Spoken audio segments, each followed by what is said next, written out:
minutes yet? Yep.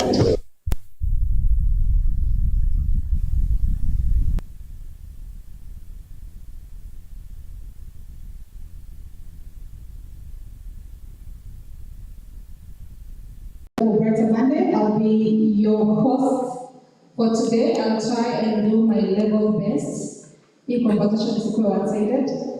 I'd like us to officially start our session.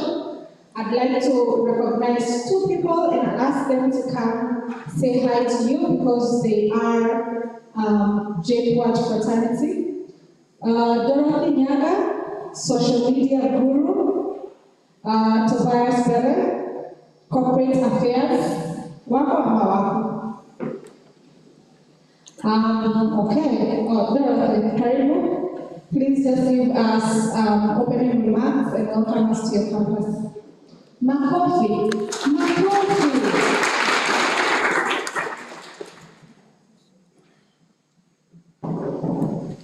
Thank you. It's a wonderful day and wonderful time to be here. As mentioned, I'm Dorothy. I'm glad to see all of you. Are you together? No, I don't want us to be very dull. I had to say, check what? We know you and I, my office is around there, and I keep hearing when you have events. Like today is like a so every Friday afternoon, we can hardly work. There's a lot of music and a lot of hype. So let's try and just make that energy be felt in this place, right? So as mentioned, I'm Dorothy Wawira, and I work in social media and customer relations. My team and I run the Discover JPWAT. Yes. So if you have beef, very bright-eyed, looking to do very many things. Her main passion was to work with computers. She didn't know much about computers because the school she had gone to didn't have computers. But she knew that computers could do great things. And that's what she wanted to do, work with computers. Several years later, let's say 4, she was able to graduate, went out there, worked in the tech sector, came back to JPWAT, and that lady is standing before you today. When we were here, we didn't have that opportunity, the opportunity you have today, to interact with industry and know people who have gone out there and what they're doing and get to learn from them, learn from their mistakes. You don't have to do all of them yourself. So what Brighter Monday and Moringa are doing today and Soma is really key. Take it, learn from it. Don't say I'm not in IT or I'm not in engineering. You can learn something. And what I've seen is that when you have a basic degree, it doesn't matter, like agriculture, engineering, IT, communication, as long as you have an idea of where you want to be. That's where what we are doing here. We need to get like a GPS to understand, yes, I'm in JPWAT right now, but where am I headed? What are my options? We just want to find out what are our options. And this group here is going to help you figure that out. Ask as many questions as you can. Let's benefit where those before us did not benefit. And when you get that information, don't be mean with it, share it out, share the links that you get here, and then you can be able to grow together.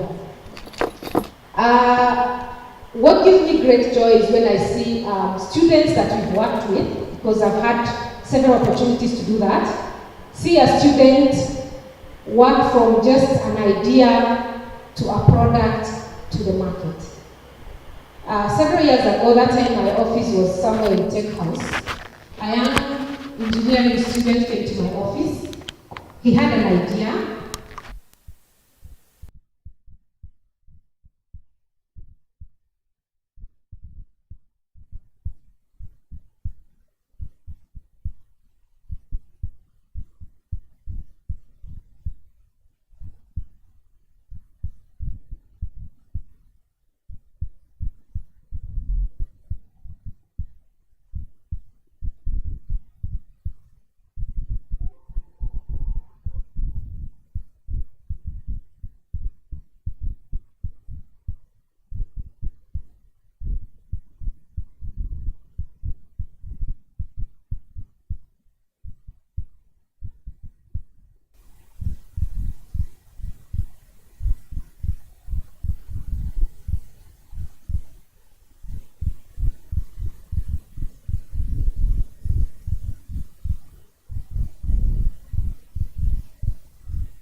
Who knows what personality does?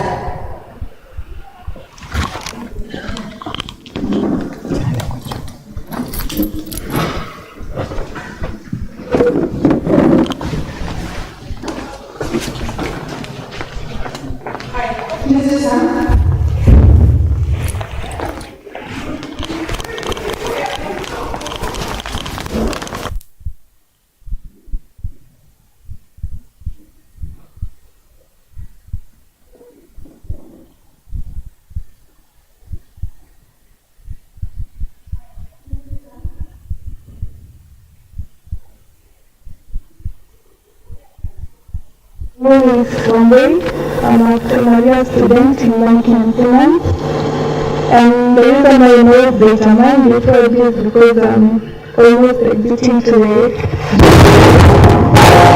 So data mining is a platform that advertises job vacancies. Yes.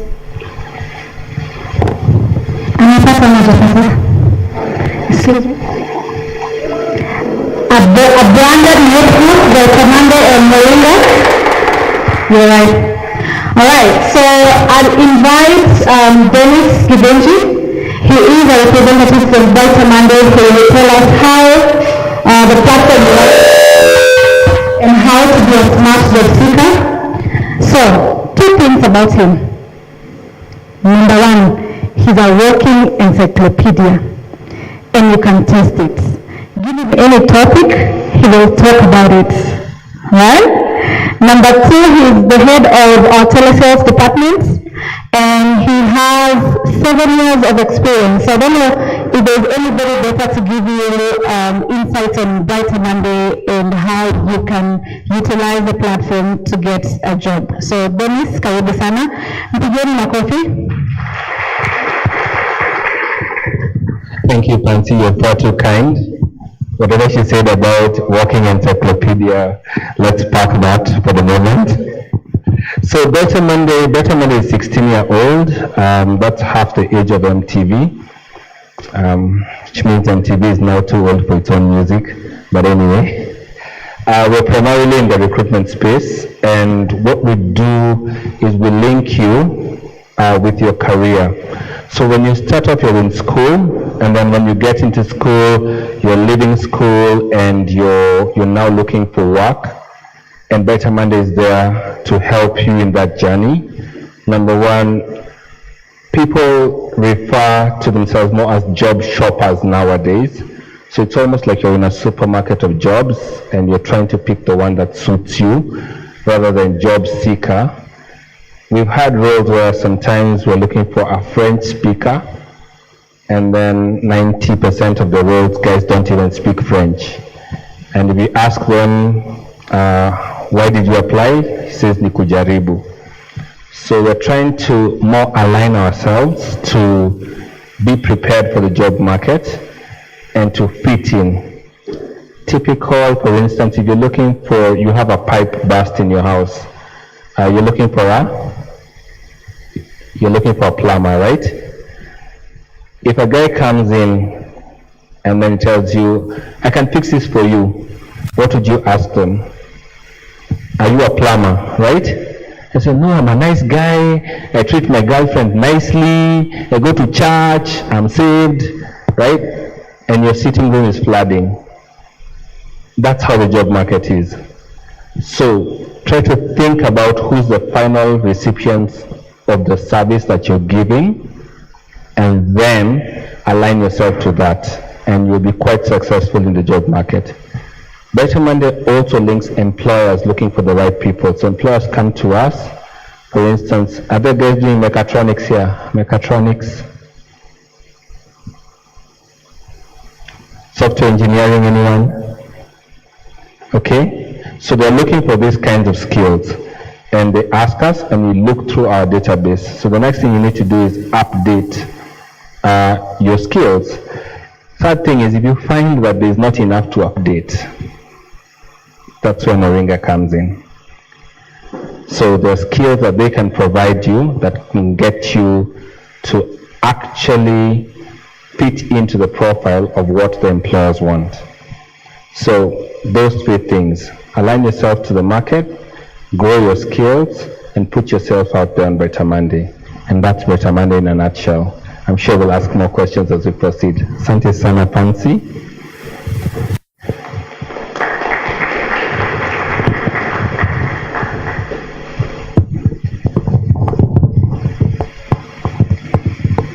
You guys missed a chance. I told you we have a working encyclopedia. Nobody asked a question.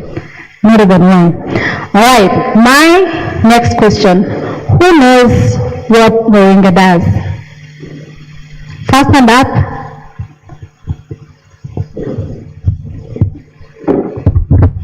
Hi everybody. Moringa is a school for tech. So if you want to do programming, maybe data science, I don't know if they do ethical writing, but it's a field of tech, school of tech. Hajapata. Ameweza sema hajapata. This is illegal. Server ifunguliwe. Amepata ama hajapata? All right. Please introduce yourself, name and what year you're in and what course you're taking. Mitch, taking computer technology. I'm in 3.1. All right. Yeah. So he was asking if there is somebody doing software development, right? So here we have computer technology and computer science, IT, but we have masters in software engineering. So if you are pursuing either of those, you can do that. Remember, nimeongeza gift ingine, but this is a corruption-free zone. One gift.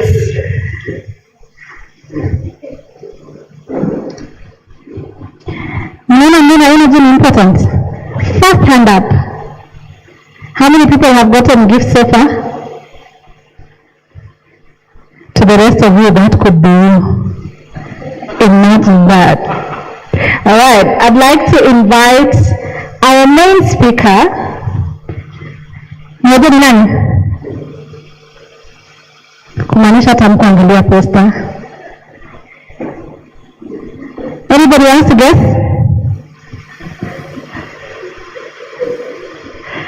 Hapo kulikuwa na Wakenya. So I'd like to invite Yemi Kimoli Nakundi. She's the CCO of Affluence Inc. Guess what her passions are? 3 people to get 3 gifts. Passions. Anybody? Yes? Traveling. Those are hobbies. Passions. Yes? Equipping leaders, young leaders. Yours is coming.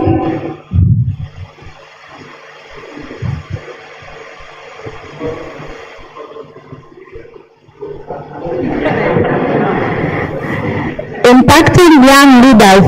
So answer 1, 2.0. 2.1.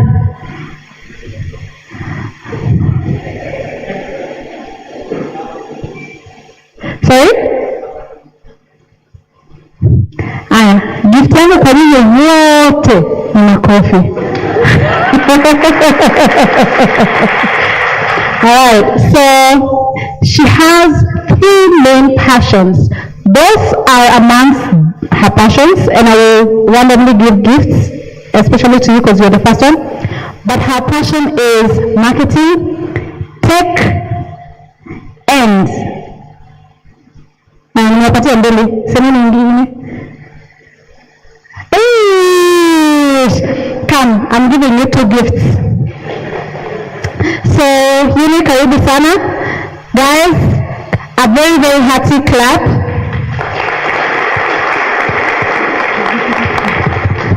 I was trying to remember myself by passion, so thank you. Thank you all so much. Good afternoon. I hope you're all doing all right. Thank you for having me here this afternoon. You either spend your time or invest your time. Yeah, I hope this afternoon for all of you will be an investment of your time. And thank you for coming through. I'm really happy to be here with you. Dorothy, thank you. I wanted to say about my journey and start thinking around how do I stay where I started off? And when I go back to being in university, and I went to university along this highway, that was 24 years ago. So I started saying 24 years, at least when you say 20 years ago, you also make me feel okay. So thank you. So yeah, maybe I hit a milestone here at this age. 24 years back seems a long time. The stories can be many. I'll try and keep them short. But for me, my campus days were lots of fun. Lots of friendships that still carry on till today. We build each other, we open doors, we support each other, and that was my funnest, happiest space in life. So even when you're here and interacting with your friends, maybe the guy next door or the girl next door might not be the boyfriend or girlfriend, but you'll be good friends that you open up and grow each other. So take advantage of being with your friends as we go along. When I was down the road, what I studied finance because I liked math. And I used to be good. You go to class and lecturer sits and I don't know if it was blackboards or whiteboards we're using, but they go from one end on an investment course, writing a formula, an equation, going on a whole course till the end. So I came out knowing finance, I know it, I'm ready for this. And when you come out, you need to do an internship. So by default, I went to do my internship in a bank. And it was really nice. It was a really nice experience to go through the different departments, figure out how this works. And I'm not discouraging you away from doing finance. I heard you coming up and you're doing finance. It's great. It's a great passion. It's a noble profession. I love working in the banking industry.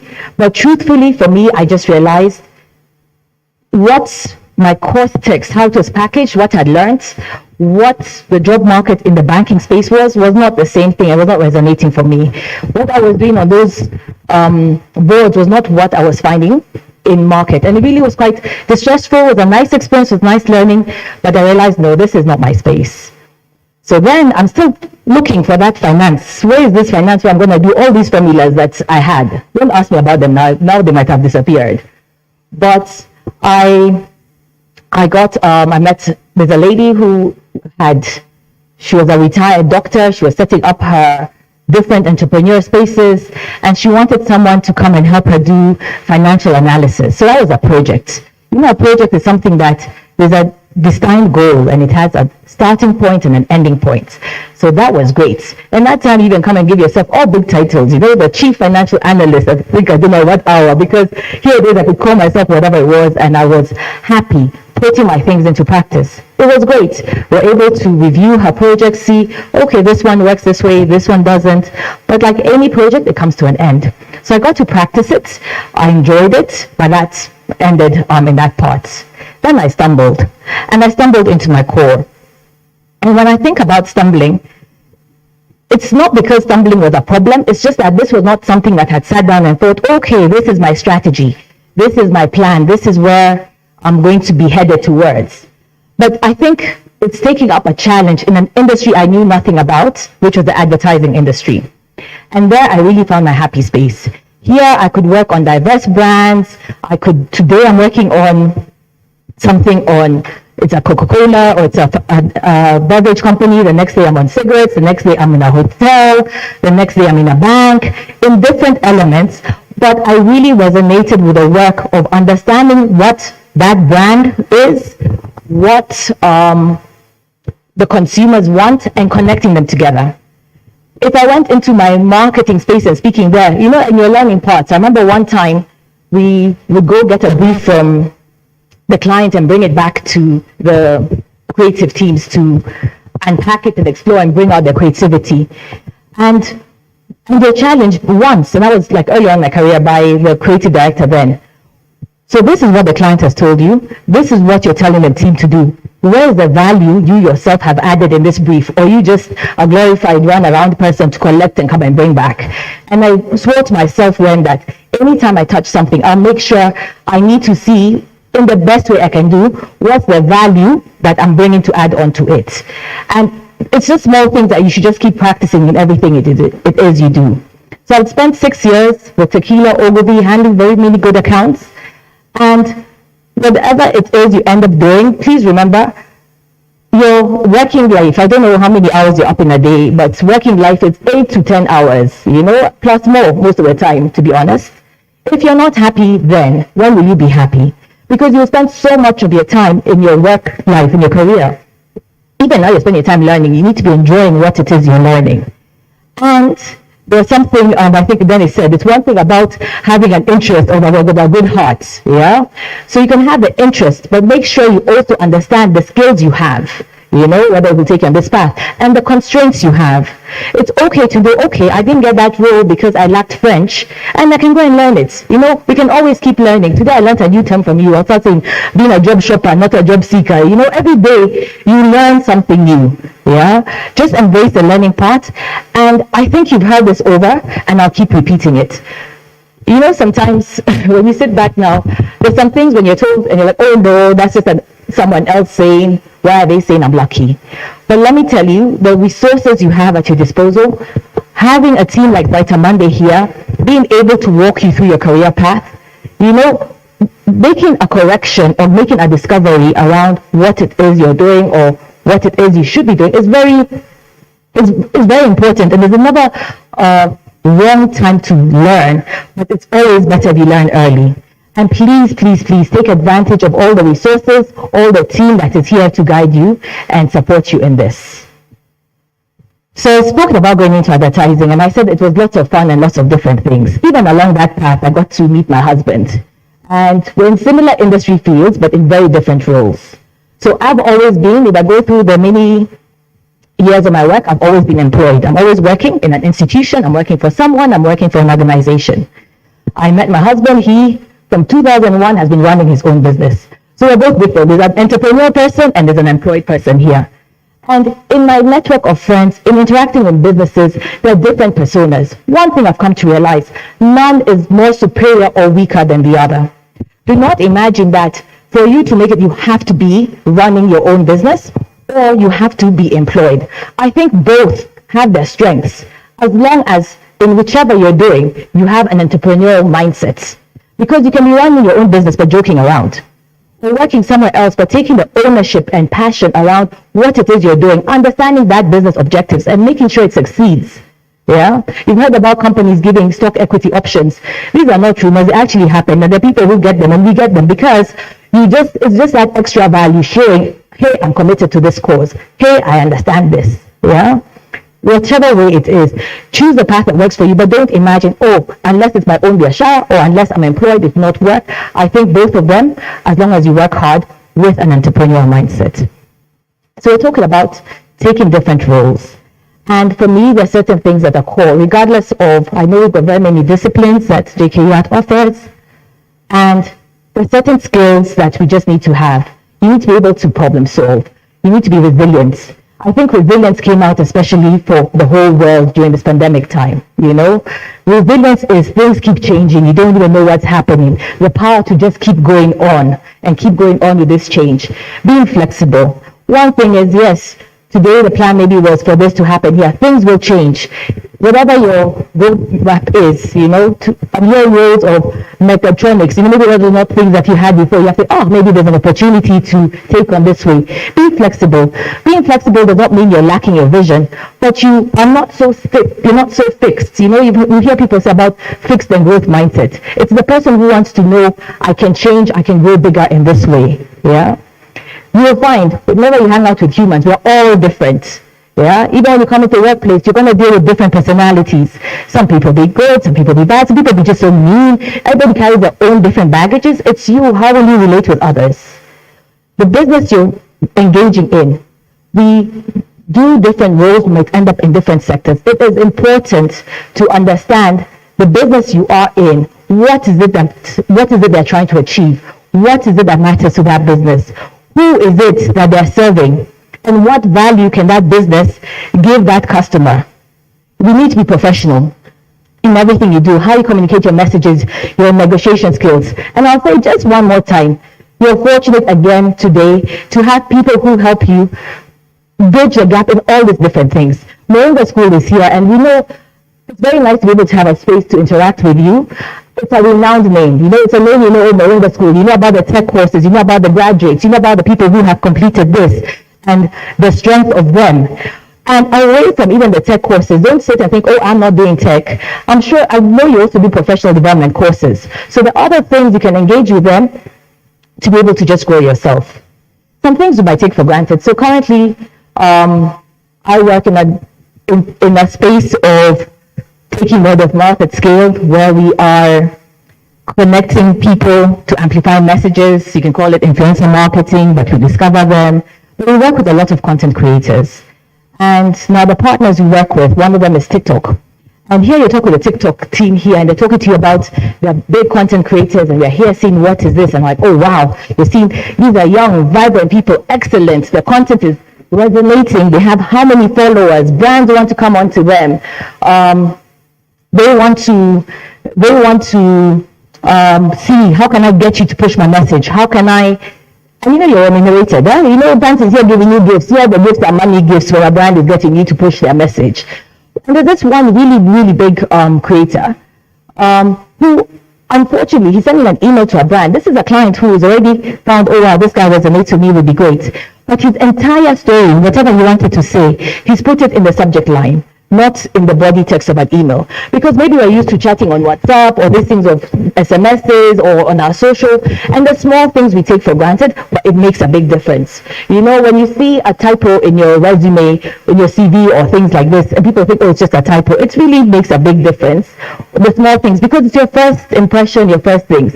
So let's learn the core things, let's learn the different parts.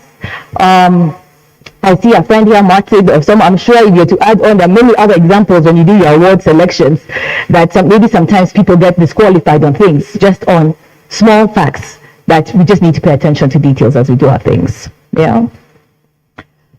So now me getting into this, I've been a marketer. Yeah, there's nowhere in tech in this space.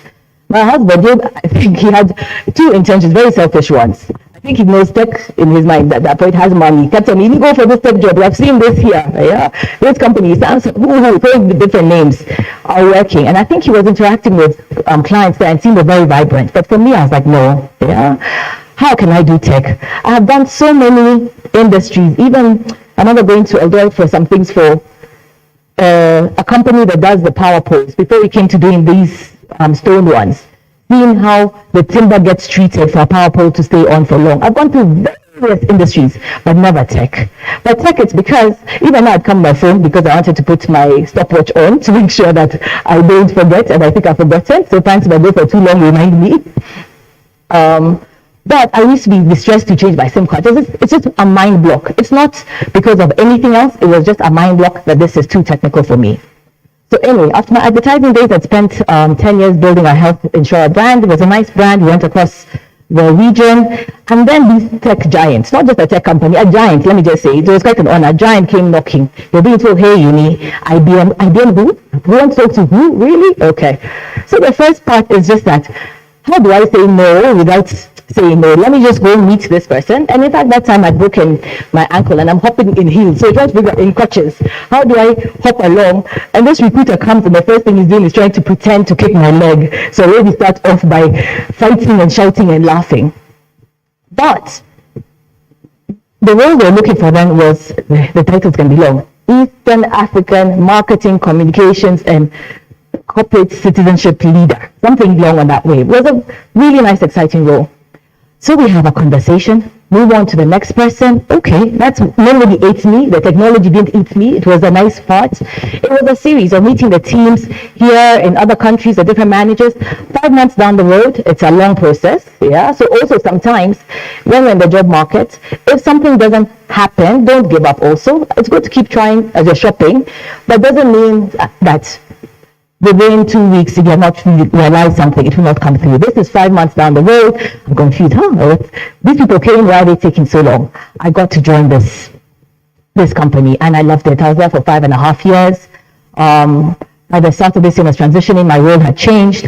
I was ecosystem marketing leader now for the whole of Africa. I'm only saying this not because I'm boasting around what I'm doing, just for you to understand that this person was just down the road here was able to be driving the demand generation, figuring out technologies, pushing cybersecurity, cloud, AI across the continent. It's just Egypt and Southern Africa is not covering. Driving our business partners, figuring out by the time we're going to talk to the CEOs of whichever big banks, big telcos, what's the message, what's our packaging, what's our offering, what are we demonstrating with them, how are we engaging them, and just basically driving. We're being charged with numbers. You're looking at all the numbers coming in. And this is when you enter the space, what made me be able to understand it. So at the end, the world has a sign called think, a big sign think. And every day, I used to want to think. I met a gentleman I knew, a neighbor of mine, when I walked in, like, how do you find it? I'm like, oh my gosh, everything sounds like Greek, Russian, I don't know, all these languages I don't speak all combined. And it's like, it will take you 2 years. And this was a year down the road, I'm like, how am I going to wait another 2 years to understand it? But it did take some, obviously you're working understanding, but by learning, there's a lot of learning, but it's also learning that you have to make the effort to seek this learning, you have all these opportunities in front of you. And in learning, there's learning that you might need to incur costs for, and there's a lot of free resources, quality resources of learning that you can also engage in. So, it starts off, and you start understanding this, you get this. And in the interactions, we used to have, when we talk about mentorship and sharing back, even us in corporates, we used to have mentors from the big markets coming in to talk to us. So there are these global vice presidents who come in from the headquarters in the States, and they're all coming in through the triple one coming in through. I think it's really like a real president of a country coming in, because they're really quite powerful. And you see all the security details, even how these people get involved. And fortunately, I got to interact with them, and they're sitting with these humans, and regardless of how big a profile and how big companies they've engaged in, that the ones that are coming to of ours here, even our biggest, are not big for them. They always say the values of think, prepare, rehearse. Whatever you're going to do, you're always going to think about it, prep for it, practice it. You cannot assume I've been doing this, I will do it. You need to be in the context of what it is you're working on. When I joined, my JD was just 3 or 4 bullet points. Be data driven, be customer focused, be outcomes focused, customer centric, and in an agile way. I think you've learned about the agile methodologies, or are you familiar with agile? So about agile, the importance of learning and keeping on learning and taking sprints and figure out what's working. That's important. Are we okay with design thinking? Have we all practiced design thinking? Okay, let me just talk a little bit about that one. So design thinking is basically whatever you're creating. I think it comes from a software engineering part. Now I think it would be better to explain. I'll not try and pretend to be a techie when I'm not, but I'll take it from my layman terms, how I understand it. Is that whatever it is you are thinking through, put the user at the core, and think through I can be building this, and yes, there's all the tech specs around it. So yes, we can all be technical in our different programs, whatever our technicalities are, but let's think around what's the use case for this. I remember hearing a story about a renowned engineer who had built this CT scan machines. The CT scan machines, the ones where you have to lie down, sit still, some x-rays are done that look at all your mind, I think it's computer processing that looks at your blood, your bones, your different things. But you have to stay very still through this gadget. So this guy has built a new one. Of course, all the features are refined, everything is great. And he's really happy when his markets team says, hey, we're deploying this in this hospital. It's being used today for the first time. Would you want to come along? And that's like a dream. You get to see your product in use. So he's happy. And he's waiting there, knowing how many stars of awards, this specs he's done is right.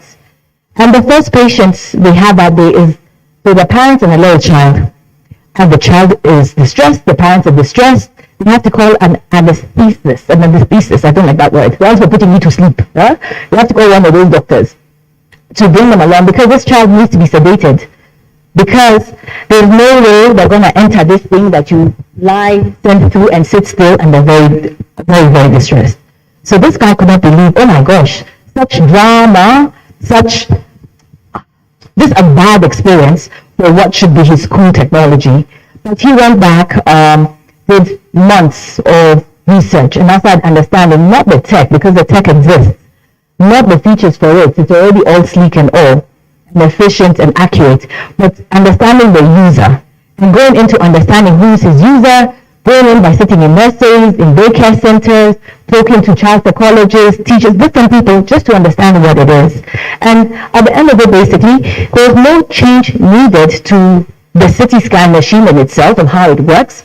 What they did is, instead of it looking white and gray and scary, put some nice stickers around it, make the room look different, brief the hospital team that as a child comes on and say, hey, welcome on board this journey, this We're going to take like a treasure hunt or something. You need to lie still, keep quiet for a few minutes. At the end of it, you get this. Just changing the experience. But basically, I think regardless of whichever roles we are doing, don't ever get lost to thinking, I know finance, I know engineering, I know this. You need to realize whatever solution being done for is going to be used by someone, used by a business, used by a customer. You need to understand it. In some of the interesting use cases I saw, I've seen technology can be used across every sector. Right now, where I sit in my space, tech is the shortest part of my career, maybe the last 7 years out of 21. But it's the part that for me really resonates because there's no role that does not have tech embedded in it. So as marketers, what do I figure out? You really need to the true understanding of being data-driven, using technology to really understand who is your customer, how you can connect to them, and even in experiences. I mean, I would showcase these things around dance parties. If you have everyone's social profile here, we all got your profiles before. We can leverage AI and tech and see, by the time you walk in here, we understand each of you. This is the music you like, all your favorite songs on the playlist. This is the food you like. These are your favorite drinks. There's so many experiences that can be customized on using tech. We've seen how even the persons in, TV production, to make a TV commercial, it would take months. I never knew this before that, yes, you shoot the movie, it takes a long time, but to edit it, to get those snippets that make it so captivating, tell you a story, show you suspense, get you interested, but not tell you the whole story, would actually take weeks and months for that creation of that whole part. But there's a point where I don't deploy this AI tech and put it there. It would get the content, look at it, and was able to give back within 24 hours 6 minutes of footage that now the directors had a shorter viewing time to be able to create this. So that means you hit the market faster, you get your money faster, and you even get suggestions of some scenes you had not thought around. I've seen examples of how tech is used in global supply chain, in blockchain and transporting things and how you're able to keep track of it.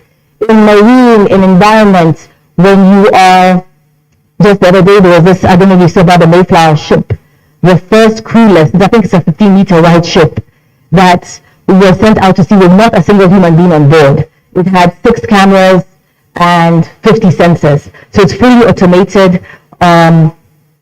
It's got onboarded based by AI because without humans it could go further, it can discover more, it can go deeper, but this data gets back and is processed by tech and by humans. Don't get me wrong when I speak about tech and the things it can do. There are so many elements around where tech can bring alerts.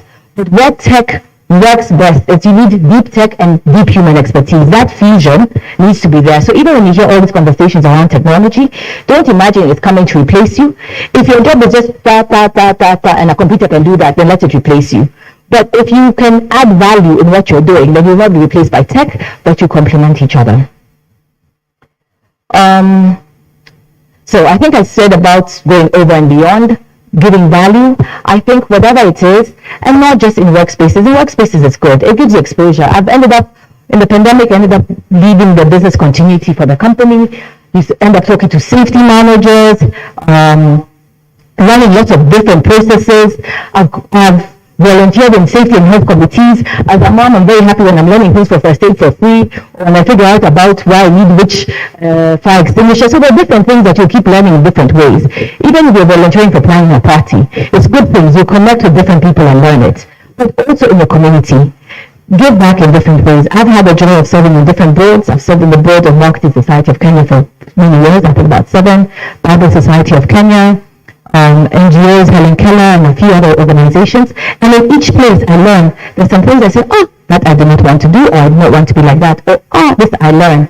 And anything you learn, you can bring it in and add value to yourself in a different part. So right now, what's the plans with tech going forward, and where are people now? We're sitting at the end of the year. Most companies are all thinking around next year. What is it that we can do to accelerate their revenues? How can they digitize their businesses? Digital transformation was a story, and we're trying to say it a few years back. It's only the big companies that are picking it up.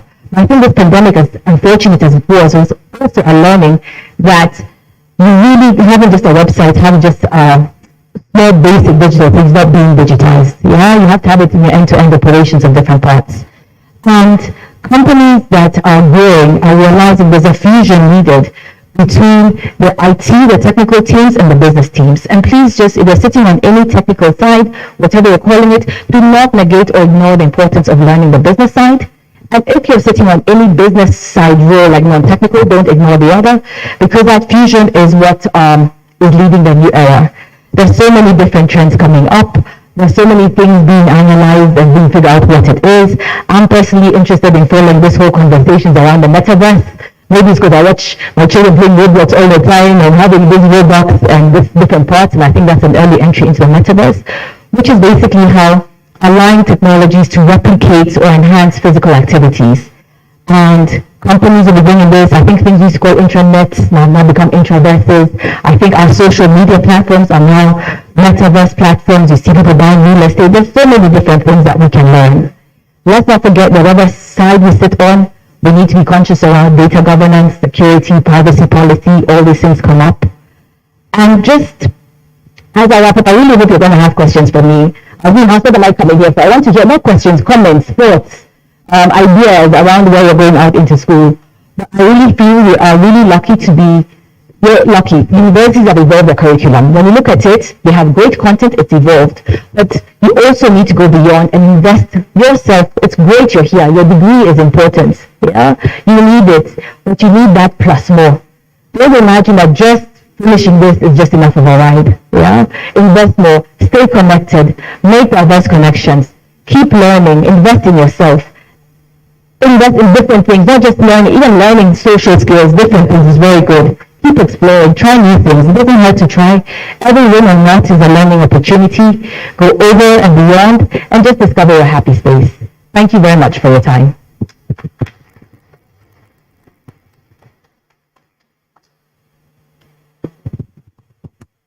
Do you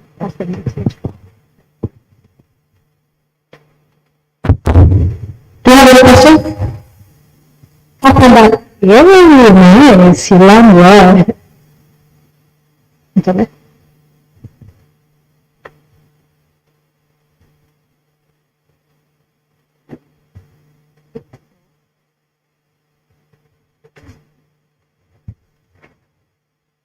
Hi, my name is Lucky. I'm a final year student. I'm pursuing VBIT. So I just had 3 questions to ask. My first one was, it comes to transitioning into the workplace. So up to now, the only thing that we've really done is like an internship for 3 months.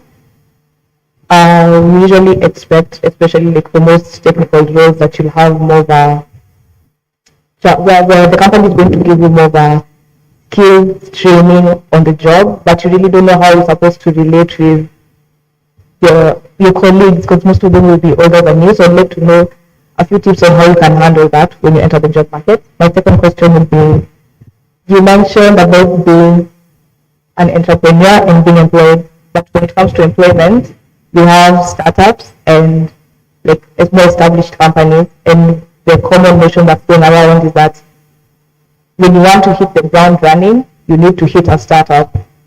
But the problem with that is you end up burning out really fast.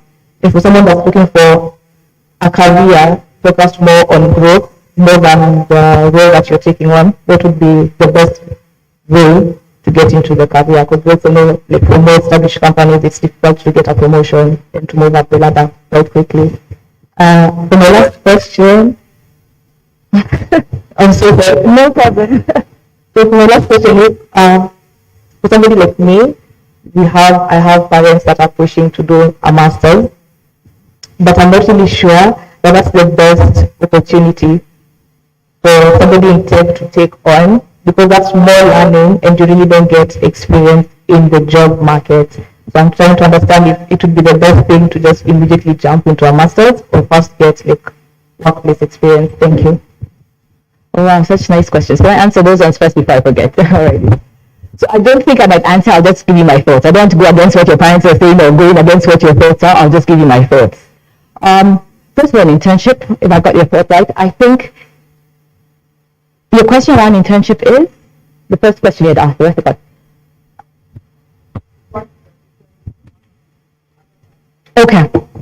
Okay, got it. So let me give you from my experience of thoughts and then figure out. So when I did finance, me and my friend both went to 2 banks at the same time. Yeah, we had done our course together, went to 2 banks.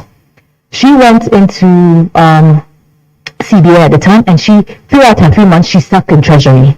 Yeah, which was exciting. The first job you get, your treasury is like the really high-end part of the bank, and she's entered treasury. And me, my first day, I've gone into clearing. No offense, not badly, but clearing, I have gone in. You've gone to a new job. I've got a new suit, got on heels. I only know how to wear sneaks. I don't even know how to wear heels. And then it's where you have to carry all the checks in a suitcase, go to central bank and start sorting out on the tables. Yeah, this is it. But my internship allowed me to go from clearing to each and every department, all the different departments, up to treasury, that for me it was short enough snippets to get to sort of understand what they're doing, not long enough to say that I understand that whole part well, like I'm sure she came out with better knowledge of treasury, but for me to realize that this was not my fit. So my guidance to you on an internship is you're going there to learn. If you could find a place where you could have different experiences, and even when I'm saying don't even wait for the school internship, if it's something that you can afford to take yourself somewhere, go volunteer.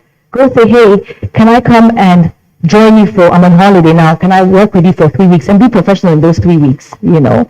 When they talk about building a profile, it's so fantastic when your profile straight from campus, you already have extra things you've been doing. It will definitely stand out more than the other person, yeah?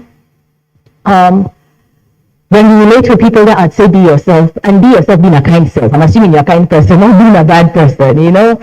But just realizing you're dealing with different people have got different issues, but just go out in a learning mindset. My personal view is I don't like talking about people. I don't want to be gossip. You never come and say, you said this about this person. If it's something I've said, hold me account. It's something I can say again. I just don't want to get caught up in things. Just go in, you know what you're going in learning for. Just be kind to humans, even if they're not kind to you. Yeah. On masters, I find that interesting. So life has very many different things, and it can throw you some curveballs, and every sad thing sometimes, not that it's a good thing, but just opens different things. So in my life path, I had a lot of personal losses when I was 15, 16. So I lost my dad, my brother, and my niece within 6 months.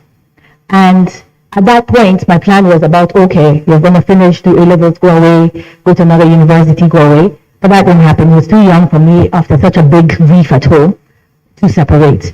So I joined university at 16. It was quite a tussle with my mom. I'm 16, I ran a party like the 21-year-old. So now most of my friends are much older than me. But I'm here at 16 university and I'm working on this in different paths, whatever it is. After that, I went straight to my master's. When you asked about doing master's, I finished my master's, I think, at 22, 23.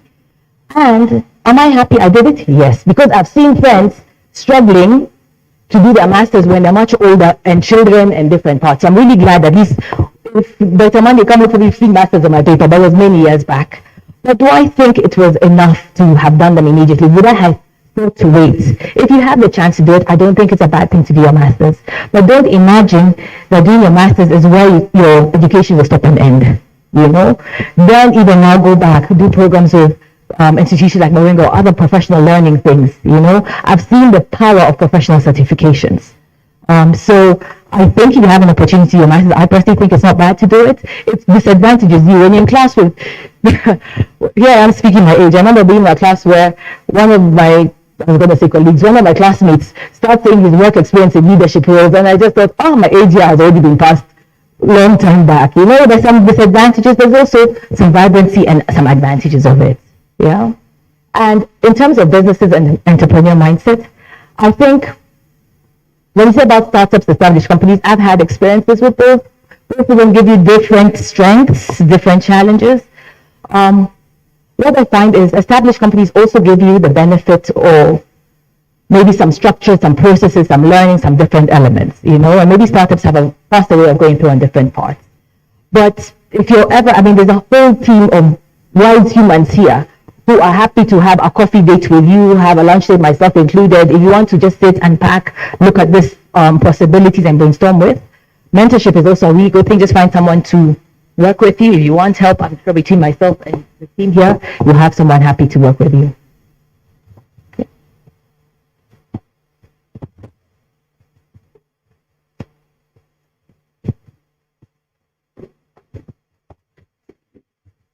Hello. Hi. My name is Glenn, and I'm a second year student doing computer science. Okay, I wanted to ask if one wanted to start a company. Okay, you said that you do not want to choose between employment and beginning a company. But now, how do you get the capital to start your own company if you are not employed?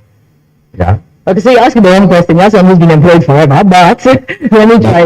Yeah. So your husband has No. I will say what I have heard from others, but no. I think what the things I have seen, and especially you speak about the startup space, there are lots more incubation programs, and this is about not putting yourself out there. All these things we hear about accelerator programs or things like this. I think I think Dorothy asked here, who has an idea? Who has a big idea? And you're talking about, I think, a former student here who had a big idea and has gotten some excellent growth since 2014. I think there are lots of accelerator programs. There are lots, you know what these investors are doing? They come and they realize if I have $1 million shillings here and I come and ask who has great ideas here, yeah? And I pick up 20 of them, what's that math? Maybe I'm giving out 50,000, yeah? To 20 people. I'm picking up in 10 companies and I'm giving 100,000 to 10 companies. Now, what I'm getting as an investor is I'm going to tell all you 10 companies, 25% is mine. Yeah? So I come and get these 10 companies.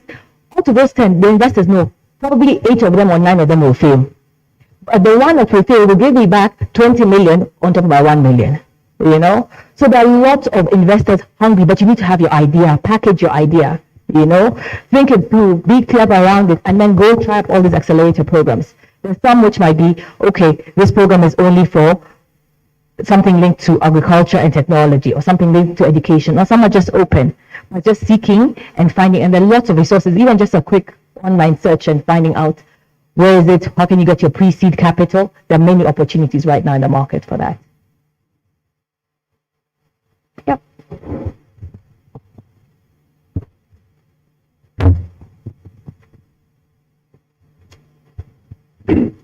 Hello. Hi. My name is Fidel Mbeo. I'm a third year taking information technology. And I have one question. How do you handle entry-level skills? Let's say I'm a student, fresh from university. I have the idea. I have beginner-level skills, but I might feel intimidated by the job market.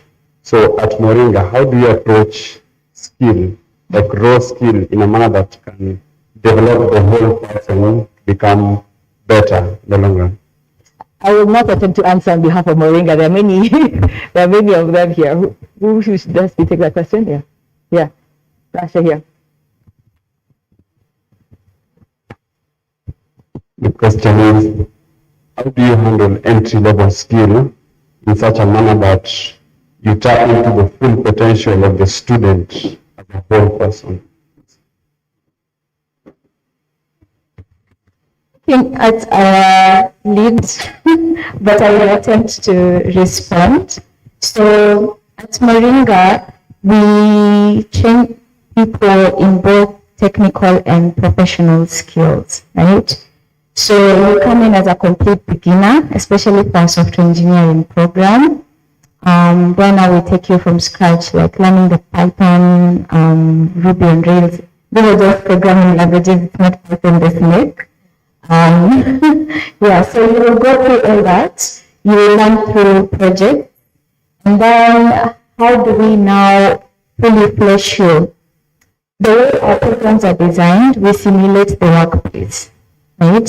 So it's not the conventional like JQuat in your computer science class, a lecturer will come, oh, we're learning data structures. That's not what we do, okay? We simulate the work environment. In that, you will be learning in pairs, right? Because you know in the workplace, you work in teams, there's a team leader, then there are people who work, right? There is a manager and all that. So the way it's set up, you'll have a technical mentor who guides you on like what you're supposed to be learning. Then you're paired, work in groups, you work on projects, and throughout the week, you also get exposed to industry experts. So we invite industry leaders to come and give talks. You also get exposed to projects in various companies. So once you're done, we work with you for a period of 1 year, right? So once you've graduated from like the 20 weeks course, for 1 year, we now move you to our graduate support team. So what they do, they take you through career guidance sessions, how to prepare your CV, how to prepare for technical interviews. You even do mock interview sessions and all that, applying for jobs. And they, they're very dedicated to place you in internships or junior developer roles. Okay? So it's a comprehensive program from end to end. By the time you're done, you don't leave with just programming skills.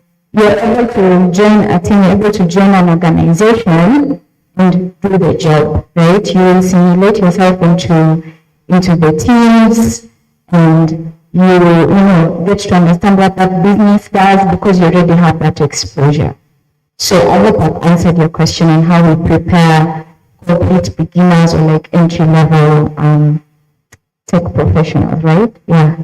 So any other questions? We're taking questions before we move to the next part. You have one for Moringa or for Uni? For Uni? Okay. Hello everyone. My name is Keith. I'm a student of JCOT. I'm pursuing medical biochemistry, but with a strong interest toward technology. And my question is, you pointed out the aspect of career change.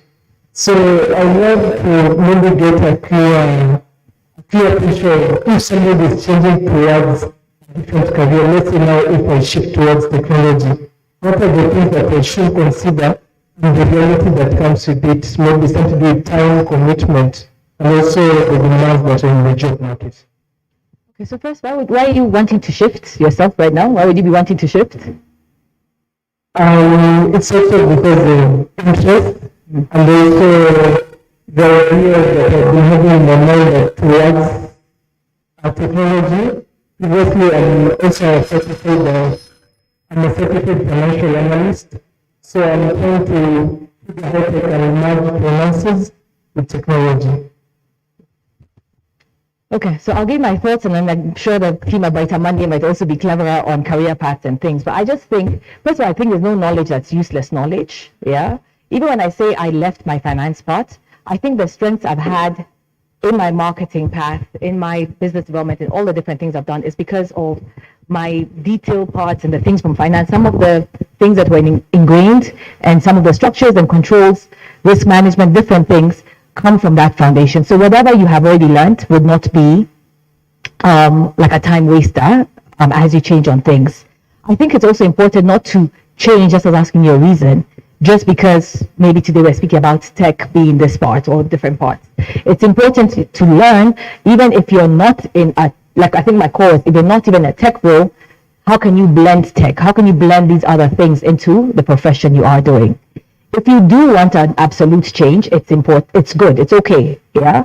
But now it's to learn what's the success mean in that change, yeah? I think also exploring, find a chance to have a conversation with someone in it. You know, sometimes when you see something written out and then you actually hear what it entails, it might be very different, you know.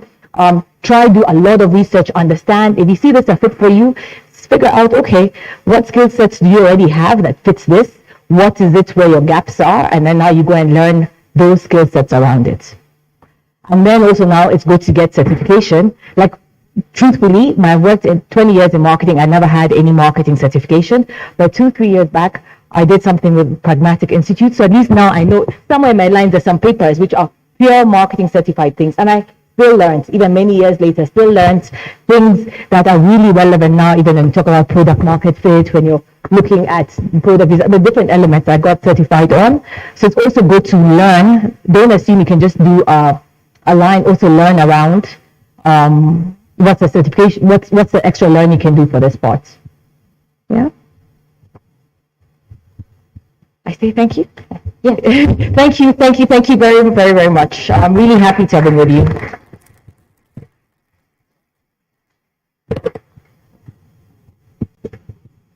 So far, yes? Yes? No? Should we come back? Yeah? Or really?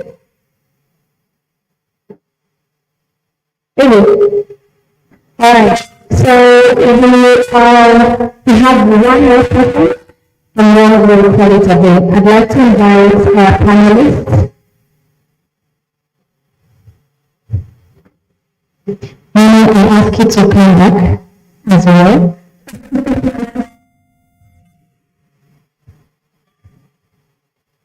So I'll hand over this way to somebody else.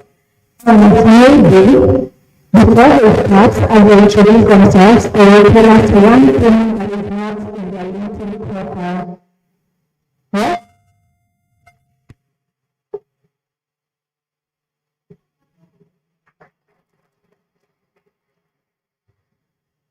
Thank you, Pansy. And also anything that's not in my LinkedIn profile. Okay, last year I cycled 3,600 kilometers over the year. So I'm an avid cyclist. So there's a program called Miles and Hope. It's under the ICC Church where we train for the whole year, and then towards the end of the year we do 500 kilometers, which are the charity. So each kilometer is sponsored and goes to paying fees for some less fortunate children from class 1 through to 8. I don't know what it's called grades nowadays. So that's not on LinkedIn. Hi, hello everyone. My name is Naima Bashir, and one thing that's not in my LinkedIn, but should be, is that I speak 6 languages. Oh, sorry. 6 languages. I think I should finally add that in my LinkedIn, but I'll explain that when the time comes. Thank you. Hi guys, my name is Sarah. One thing that is not on my LinkedIn profile, probably that I really love traveling. Yeah. Now I've said so many things about myself, but maybe the thing is that what I really enjoyed in terms of my campus days is playing cards, just proper cards, poker, card games. I can do it even on my phone, solitaire for hours, just taking your mind off in a different space. If you could pay me a whole day just to be playing cards, I'd be very happy. So that's maybe a different part. All right, so I will be taking over this next section. I think we can have seats. My name is Sarah Ngefa. First of all, good afternoon. Where's the energy one? Good afternoon. Thank you. Yeah, today is Junior Friday, right? Junior Friday because tomorrow we don't have school or work, right? Yeah, so my name is Sarah. I work at Moringa as the employer relations lead. So for me, I work as the bridge between employers and the talent that we train at Moringa. And the purpose for today's panel discussion really is to figure out how to transition into tech and navigate a tech career. So with me here, I have a fantastic panel that is going to help us really demystify what we look at in terms of tech, the kind of talent that we're looking for, the kind of talent that is required out in the market space. But before we start, I'd want to do a short dipstick survey, right? So one, I'd like to know, hands up, if you have an idea of what is required for you as a techie in industry. Hands up. Hands up properly. Energy for Wednesday. Fantastic. All right, thank you, great. Okay, the other thing I'd like to know is how many of you currently would call yourselves techies or someone in the tech space? Hands up. Okay, great. And then how many of you are not techies, but you would aspire to get into the tech space? And you don't know how to get into the tech space? Okay, this is a fantastic. All right, very last question. So how many of you are unsure where to start in the tech industry?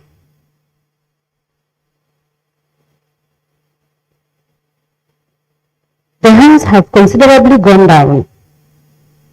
Okay, great. This is fantastic for us to know, because I think when we're having this conversation, it's also important for us to create the scenario that we are working with here. So our goal today is that whatever you currently are, or wherever you currently are in this journey, you'll come out of this, one, with an idea of how to get into tech, two, what is expected of you in tech, and three, literally where to start. So I'd like to start this with getting to know our panelists. They will get to introduce themselves, tell us what they do in their various capacities, and then we can dive right in. So we can start on my far right. Thank you, Sam. Dennis Benji.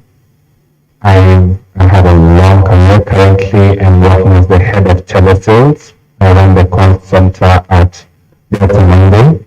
Previously, I was head of operations at Africa 118, and then the story continues alongside from there. Outside work, I like cycling. I'm trying to get back to fitness at COVID, and I also write poetry and play chess. So that's me. If you find me in the streets, you can call me Denden.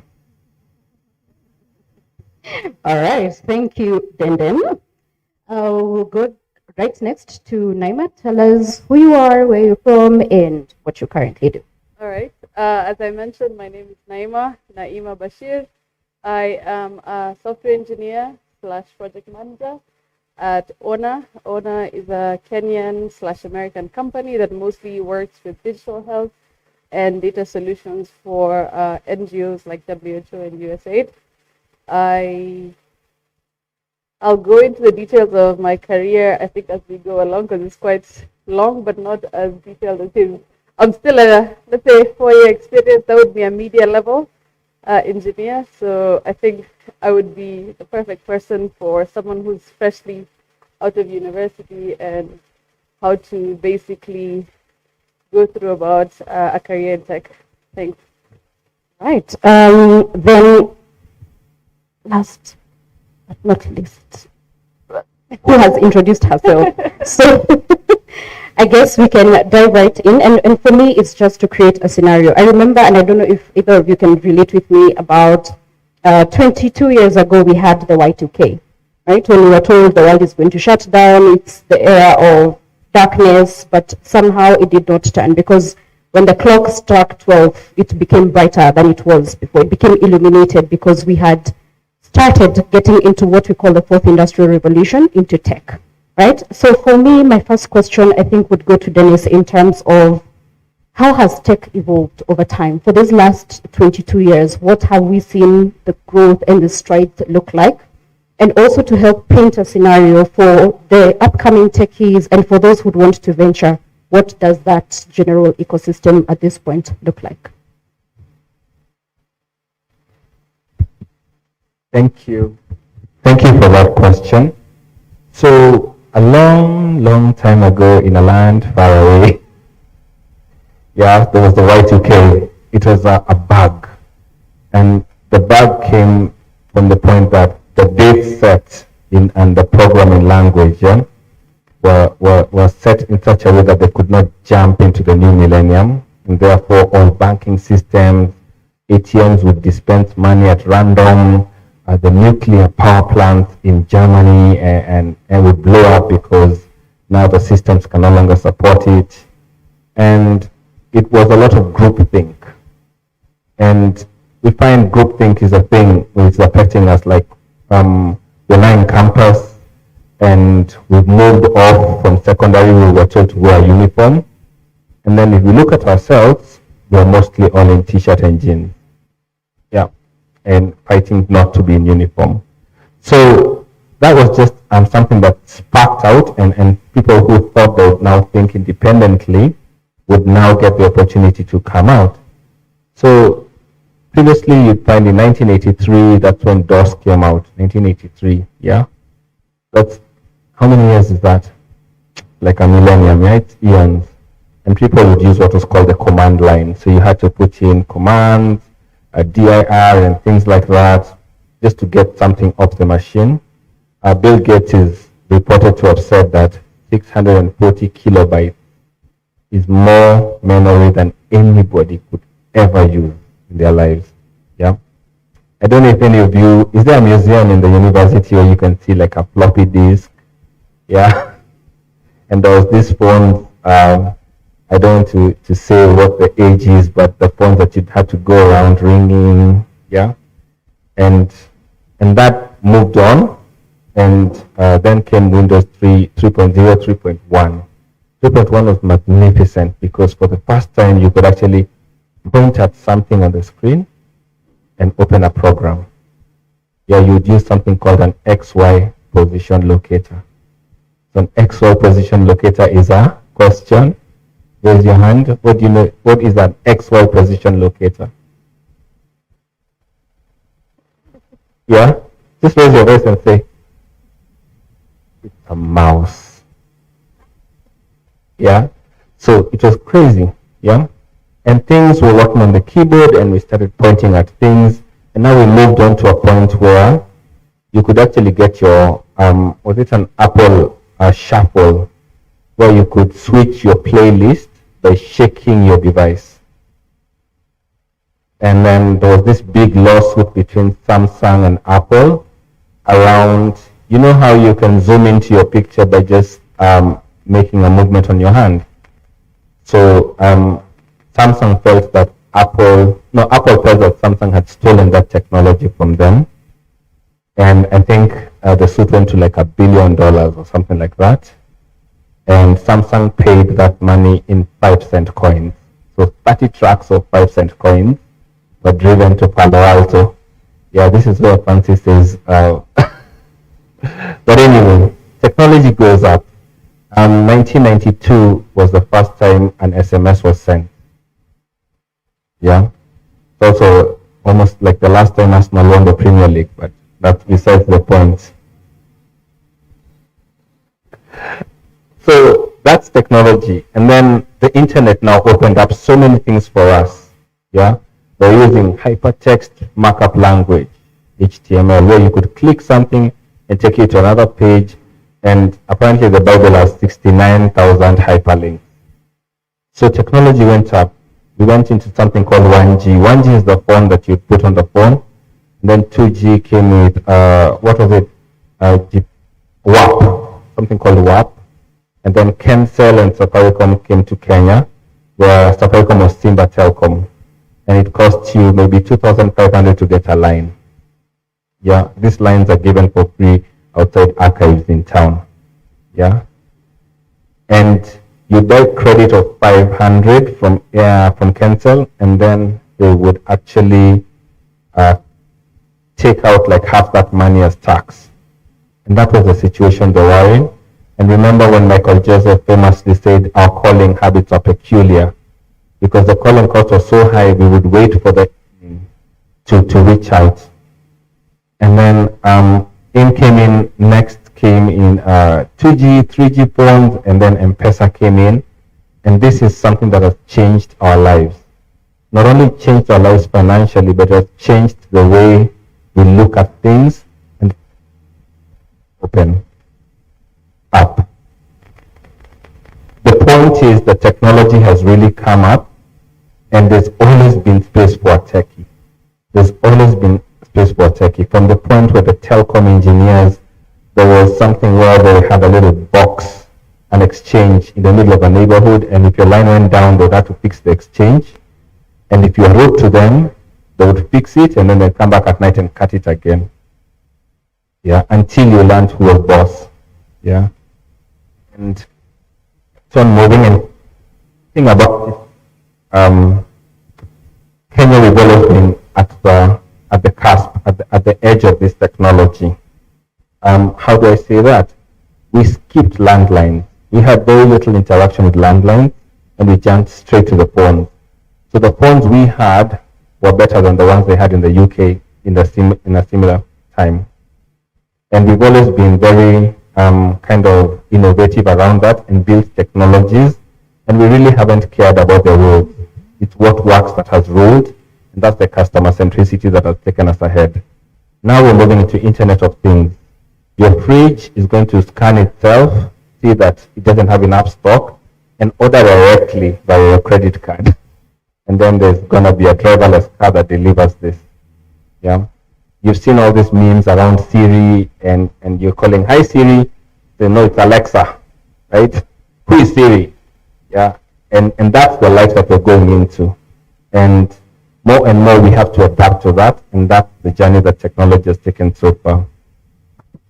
All right. Thank you for that, Dennis. Maybe I can shift to Uni and ask, you've given us a trajectory of what your career has been over the last 24 years, right? And for me, it's just to find out,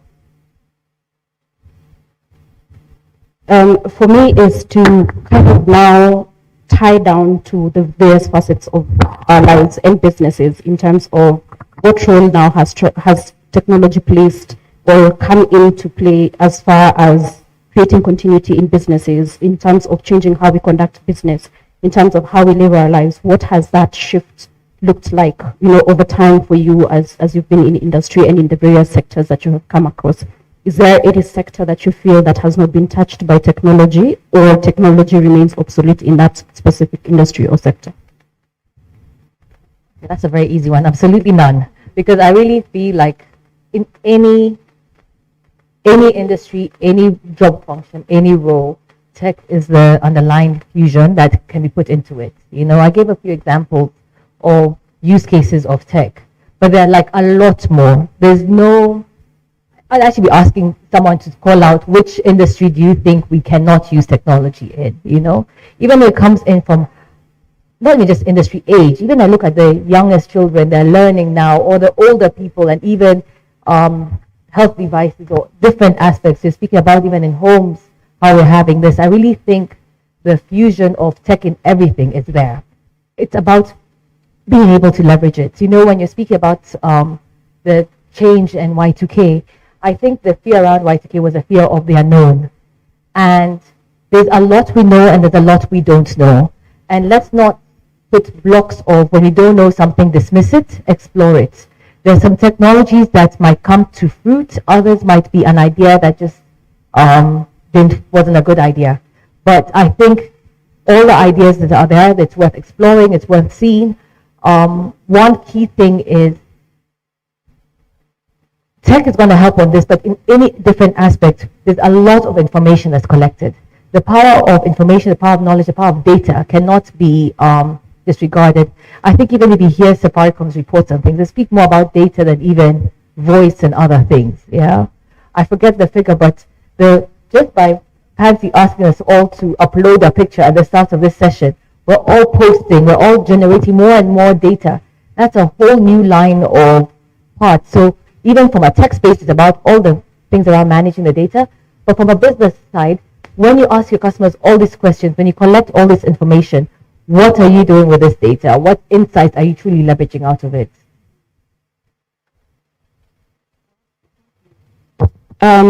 So we've been joined by one more panelist. Maybe you can introduce yourself and then what you do as we proceed.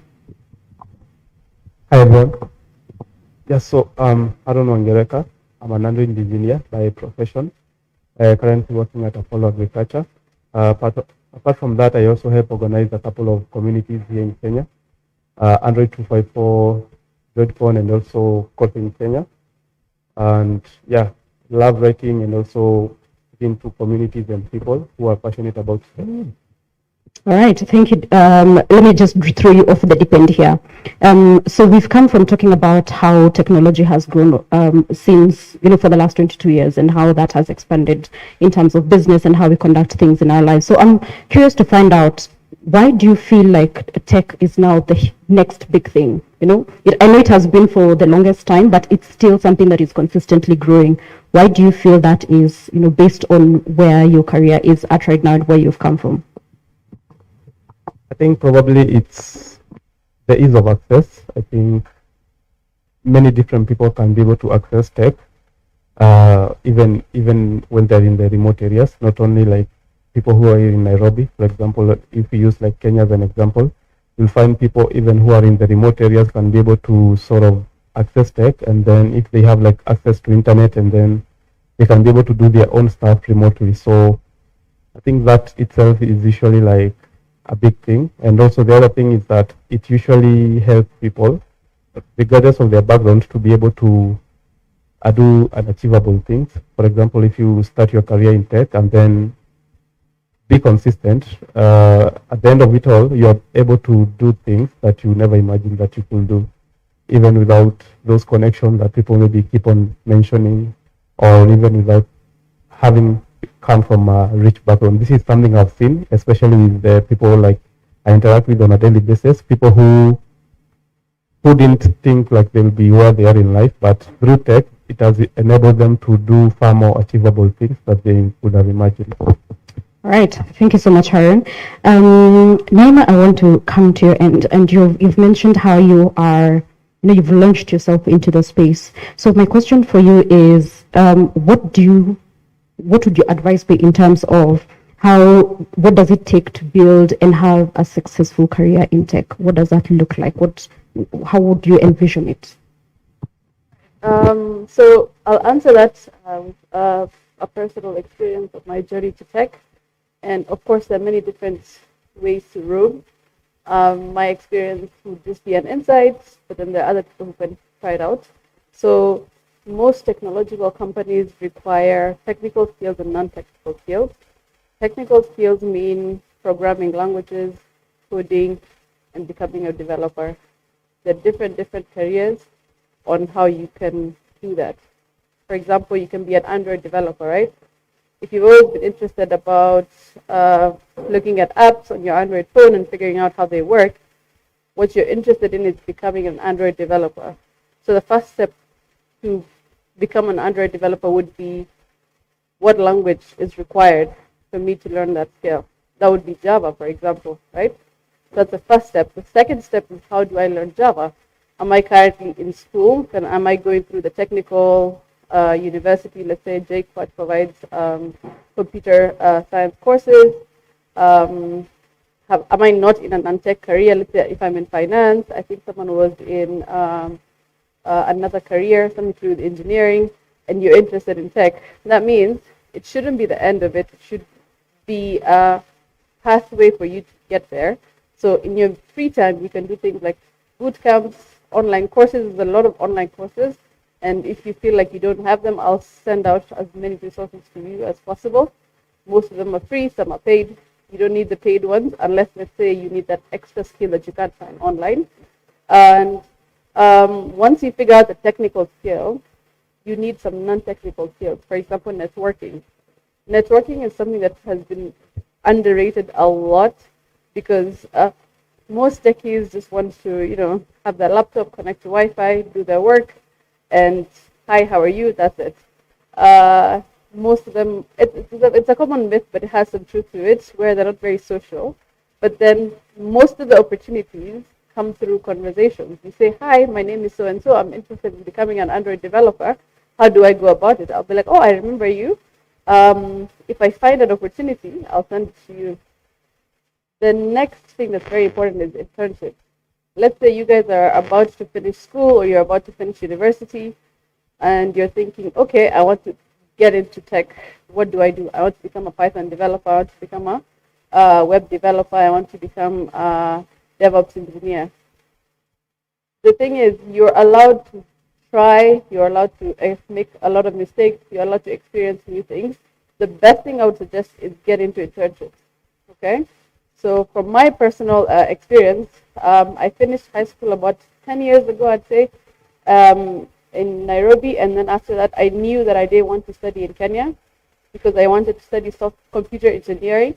And at that point, we didn't have any particular course that has computer engineering. There was software engineering in JQuat and KU, but they didn't have computer. So I was like, okay, let me apply for scholarships. I did. I applied for so many scholarships. It took me 6 months to apply to different countries, Denmark, South Africa, and the rest. And I got a scholarship to study in Turkey. And I studied computer engineering. And what I learned is there was a completely different experience from what I had. I came with fresh eyes straight out of high school, thinking that I'm going to learn like the rest. But turns out the students who I was sitting with are people who started earlier on. They started like learning about coding at 13, 15, 16, because in their free time, they would take courses online. In their free time, they would do afternoon classes, different boot camps. So there was a very good friend of mine who was my classmate. He used to work for Twitter at our second year of university. And I'm still learning about C programming and C++. Those are the introduction to programming languages. So of course I was a bit surprised, and I was a bit shocked, because I'm like, okay, is it really a fair comparison? But that didn't deter me. So what I did was I started taking internships in my free time. So usually there's about 3 months holiday in between years. So I would join companies that I'm interested in learning what you do. At first, I didn't know what I wanted to do. I didn't know if it was front-end development, back-end development. I didn't know if I wanted to do UI, UX. So what I did was I would go to the to the companies, and I'd tell them, teach me.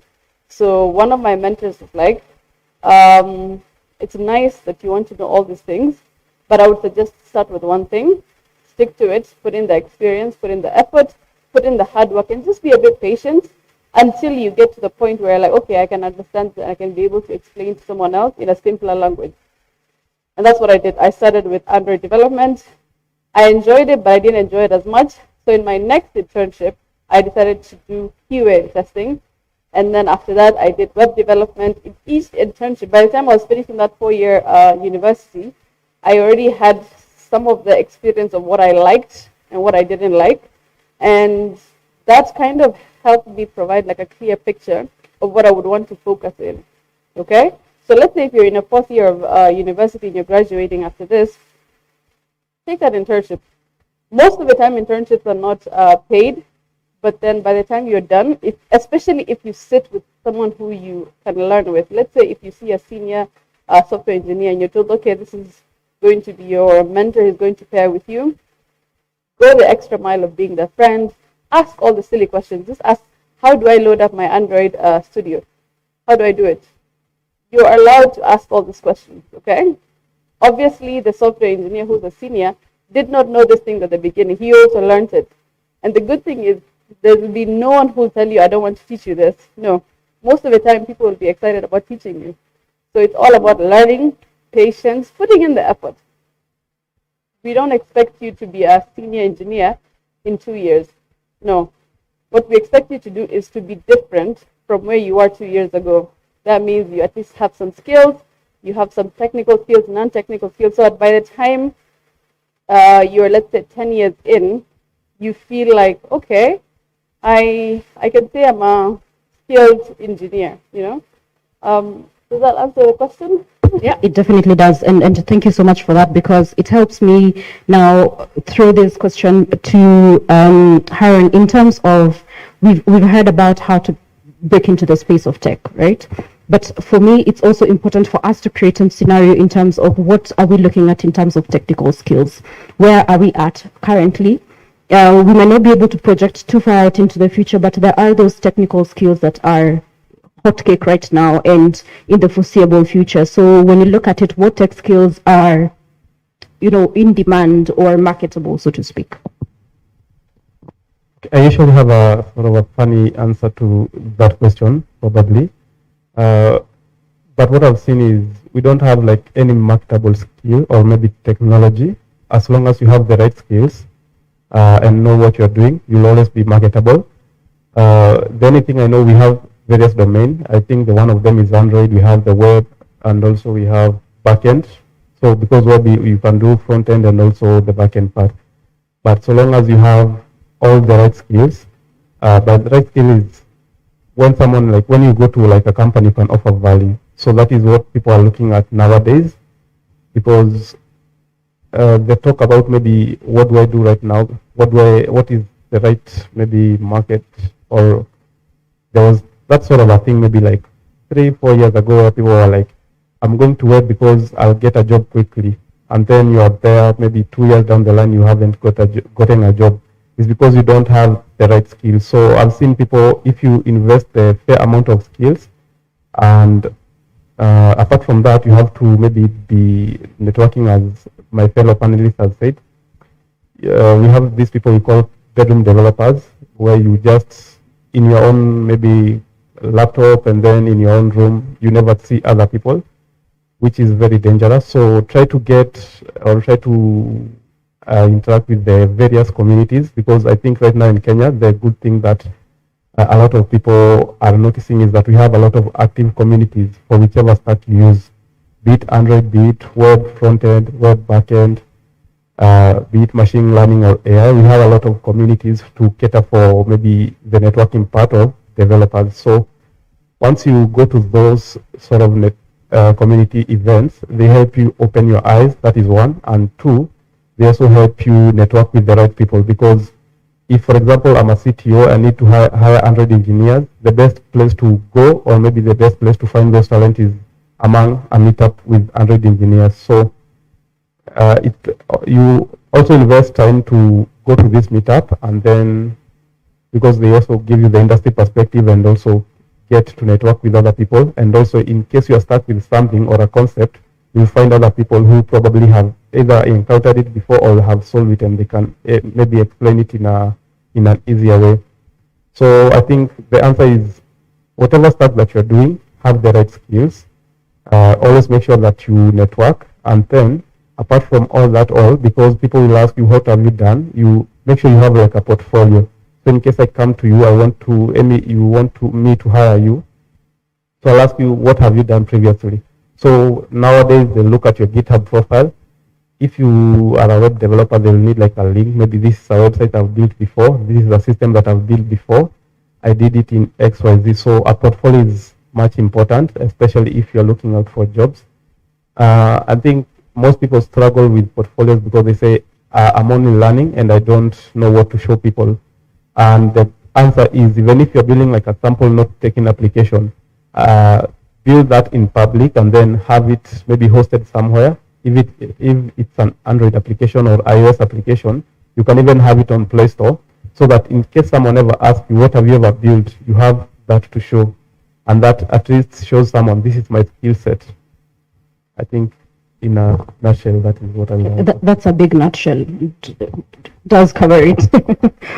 All right. Thank you so much for that, Haran. And just to build up on that and to touch on a few things that you spoke, and we're looking at, again, the fourth industrial revolution that is very, whatever it is that we're creating is very human-centered but technology-driven. So I'd want you to speak more into the soft skills, because we've spoken about the technical skills, right? Because that is something that you require to have. But I also know that it is important for you, like Naima has said, the typical developer is someone in a hoodie and sneakers and jeans and headphones and a laptop, and that's it. So how do we break that out? How do we go ahead to now create those networks? How do we break into the tech space and get opportunities, again, from the development or professional development skills or soft skills as we call them? Okay, I think the team here is already doing the right thing. Take up any opportunity you get. You hear there's a talk happening here, being announced, it resonates with the conversation you have, go in. I'm scribbling notes sitting here. I'm learning by coming here. Maybe I was being brought here to share, but I'm gaining insights of things just listening. I think there's a lot of content, like you said, meetups. There's so many different meetups that are out there. You might not be able to do everything, but you'll find a space that works for you, So yeah, there's meetups, there's plugging into places. Nothing good will come to you if you don't also go out looking for it. And like I keep saying, life circumstances, I told you my story was very different. My biggest strength was actually, I'm so happy that I went to university here, because when you look at across here, all the people you know here, yes, it's not connections. Connection sounds bad when you say about going out into the job market, about connection.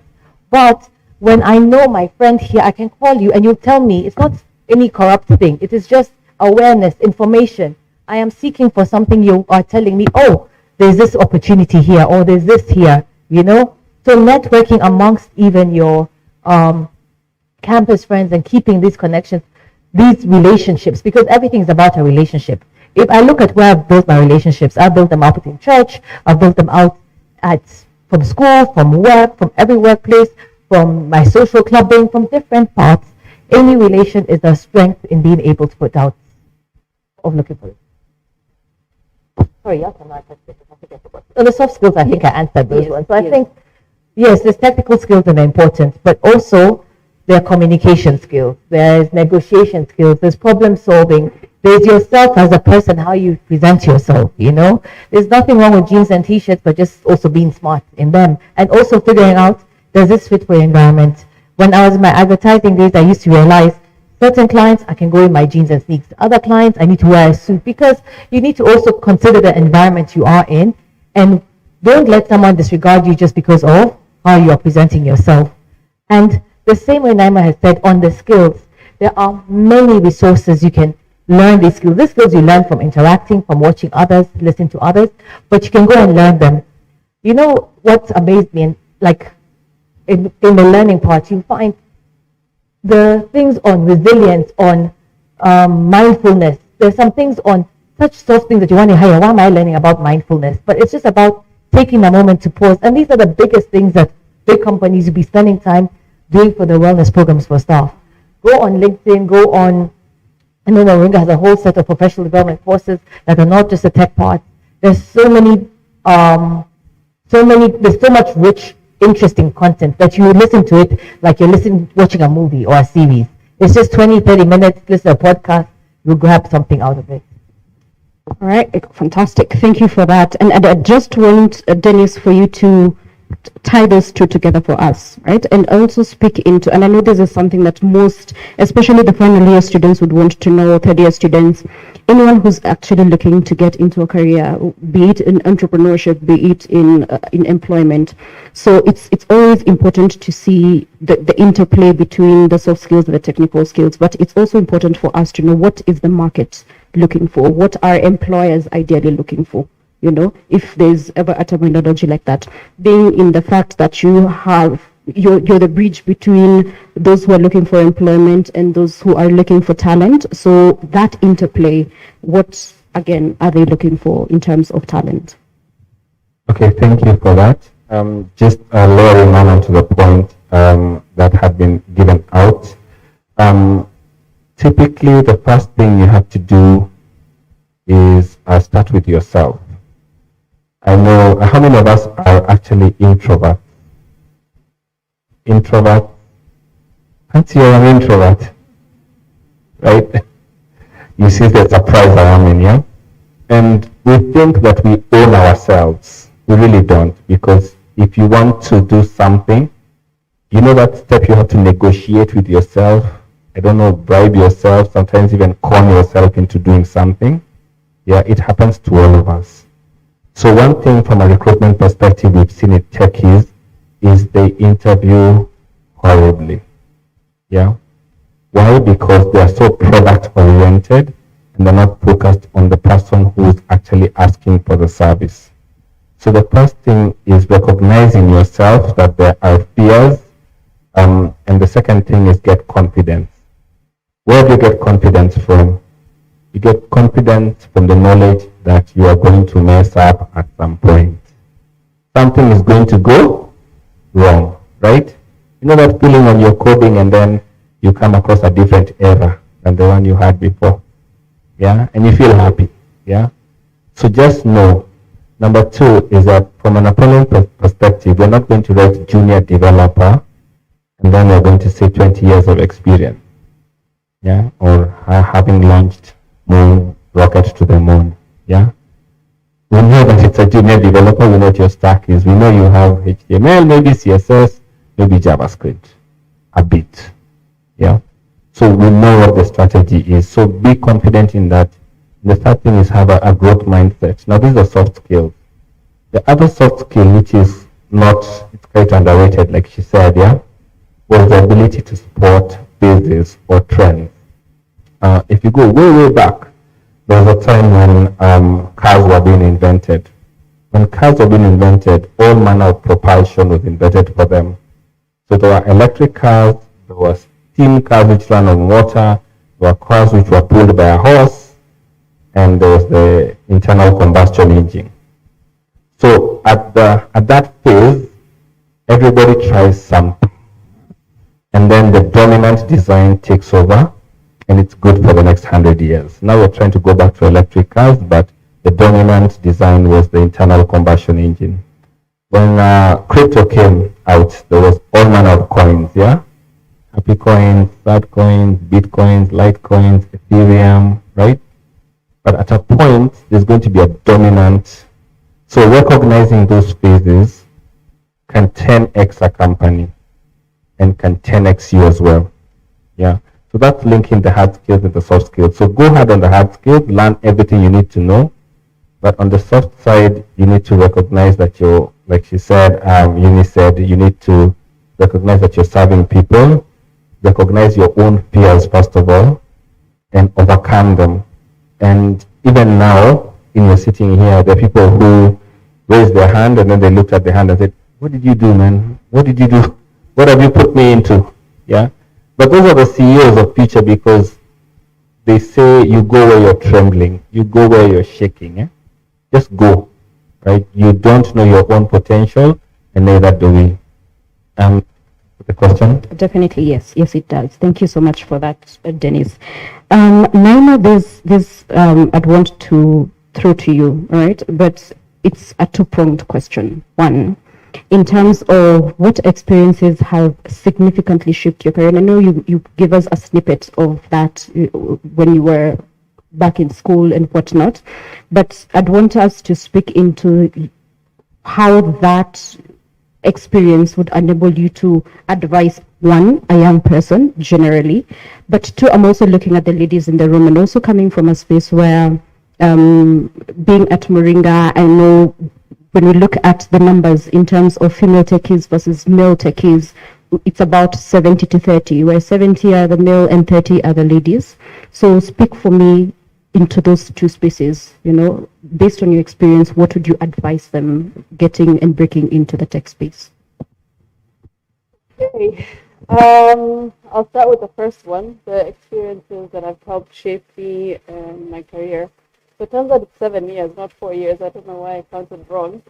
I would say start where you are. Start where you are. That means tonight when you go home, most of you guys have a laptop, right? Very good. Go to Python for beginners, Android for beginners, web development for beginners. You'll find different schools like W3W, Harvard CX50, Khan Academy, Code Academy. They're very simple and they're very good at instructing people, okay? So don't say, let me graduate fast and then I can focus on that. No. The thing that really helped me was understanding what I lacked and trying to find a solution for it. So the same example that I gave you of my classmate who was working at Twitter, he became my best friend. I sat with him and I'd be like, okay, I'm struggling with C programming.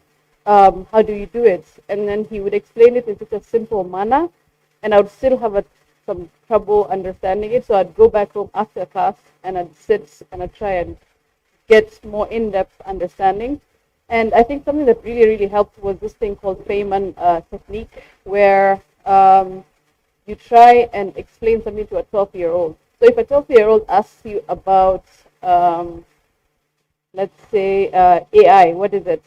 You try and figure out a way to explain it to a 12-year-old in a simple manner, right?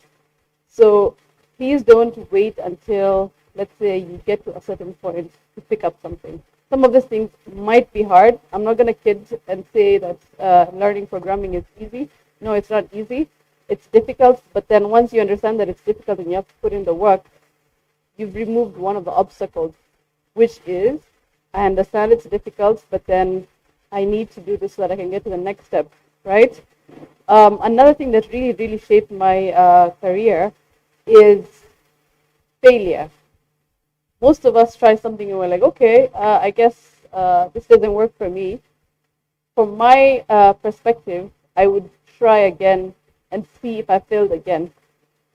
And if I'm still sure that I'm interested in it, I'll try it a third time, okay? So for example, a good working experience is when you're working in tech and you're doing programming, you will see a lot of bugs and a lot of errors, okay? So you're wondering, why is your code not working? And you've done all the correct steps. You've gone through all the commands and everything, and you're wondering why the algorithm doesn't work as expected, or why isn't your code running?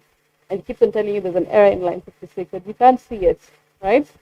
Take a breather, go for a walk, talk to a friend, talk to a colleague, talk to a mentor, show them your work and be like, I'm struggling here. I don't know why line 56 doesn't work.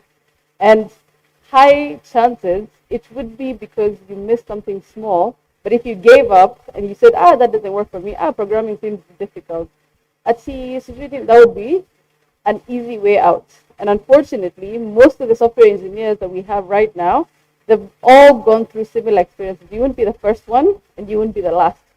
But then, because we have so many software engineers who are graduating and who are finishing and who are taking non-conventional ways, the job market is getting more and more difficult to attain, okay? So just because you have a degree in software engineering, just because you have a degree in computer engineering, doesn't mean you'll automatically get a job. What else do you have to offer, right? If you don't have anything to offer, that's fine. Try and look at the emerging trends, try and look at what kind of skill would I need. So for example, let's say, I'll use the Android example because it's one of my favorites. Most of the time, the career that most fresh graduates go for. So if you want to become an Android engineer, you look at the technical skills, add that to your CV, add like, you know Java, add all those important technical skills, and then look at the non-technical skills. Can you work in a team?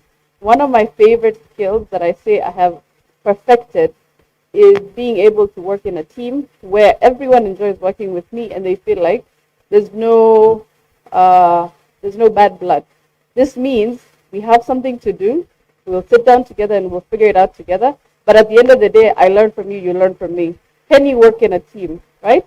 Can you appreciate feedback? When you're in a certain environment, let's say a high pressure environment of work, and the project is coming to an end and you have to submit something and you haven't submitted it because let's say you're stuck somewhere or you're still not understanding a certain concept and you've been given feedback from your teacher, from your mentor, from your manager, you shouldn't take that in a bad way. You should understand, okay, this is constructive criticism. This person is trying to explain that I'm lacking here. What can I do to change, right? All those things are things that have shaped me as a person.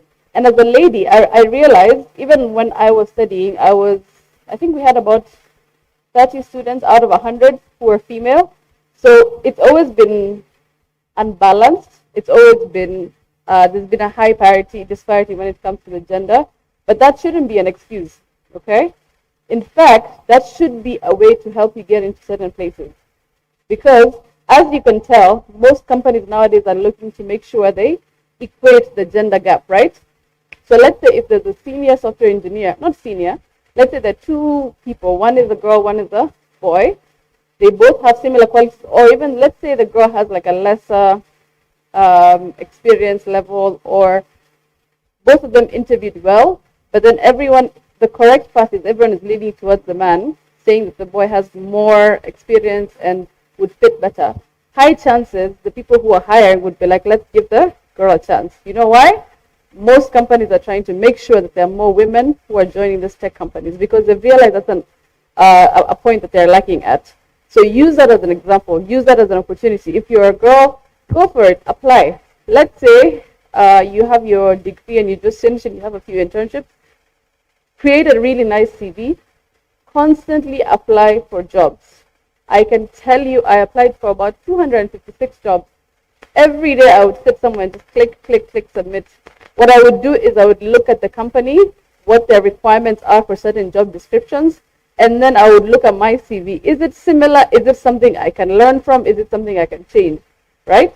And then once you're called for a technical interview, they give you time. They give you about a week. They give you a month, depending on how long. Lock yourself in a room. I'm not saying that in a prison way. I'm just saying focus, okay? So let's say you're lacking in Java. Let's say you're lacking in Python. Let's say you're lacking in Swift for iOS. Sit down somewhere, put in the work. You've been given an opportunity. That means you shouldn't let it just be like, okay, I have an interview. I think I'm going to pass. No. Sit down for about 3 days straight, 1 week straight. Put in the effort. Try and get the interview questions, the coding examples, the algorithms, everything that you may be asked. So that by the time you're entering into your interview, you're a bit more confident. And also, you can be able to convince them that as much as I don't have this enough information, I'm a quick learner and I'll be able to easily catch up once I'm taught.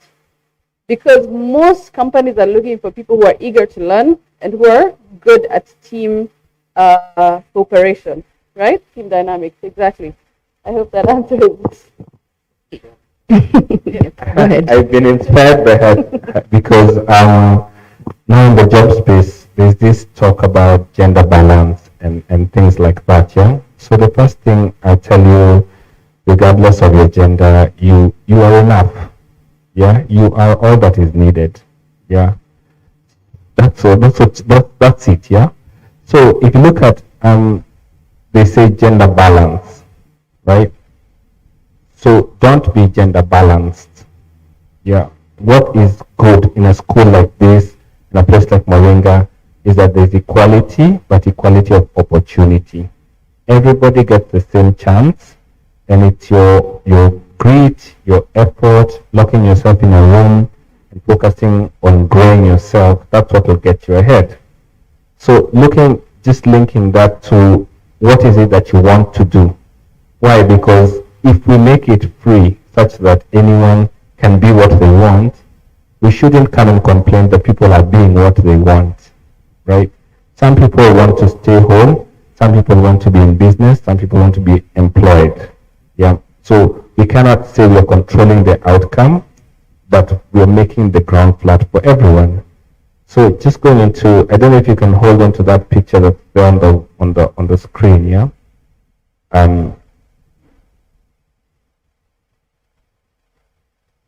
Cool. So how do you know what is it that you were meant to do or what you're going to do, right?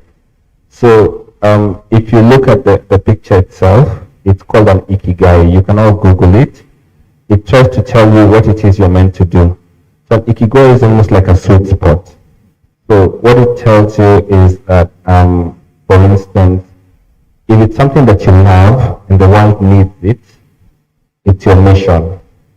So you love doing it and the world really needs it, it becomes your mission. If it's something that you love and you're good at, it's your passion. Yeah. If it's something that you can be paid for and you're good at, it can be a profession. Yeah. If it's something the world needs and you can be paid so something the world needs and you can be paid for it can also be your vocation.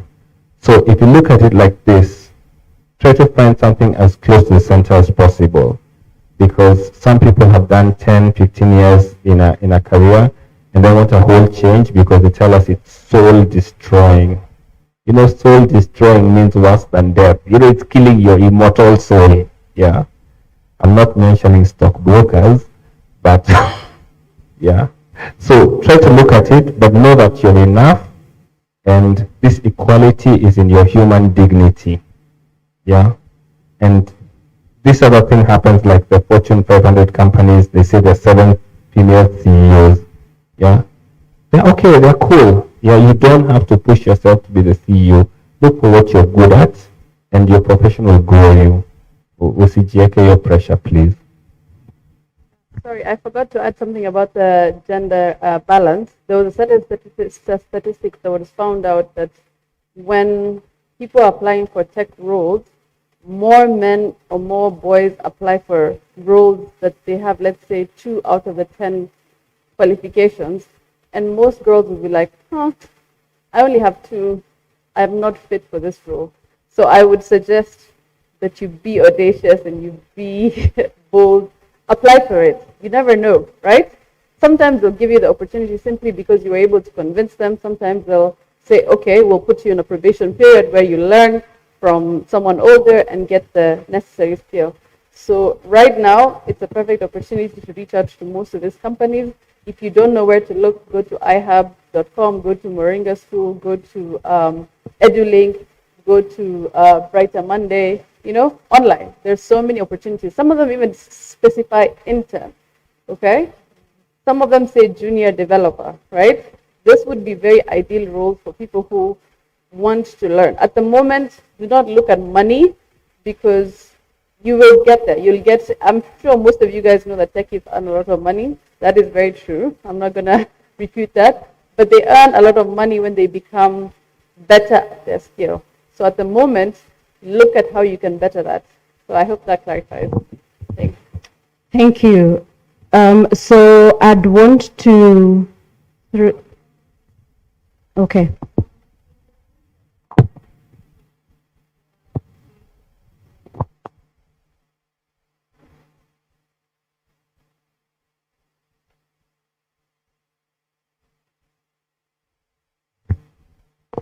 Yeah, so again, ladies, the world is here for you to take. So I'd want to throw this back into the crowd because I know highly likely from these amazing conversations that we have had, I'd want to know, does anyone in the crowd have a question?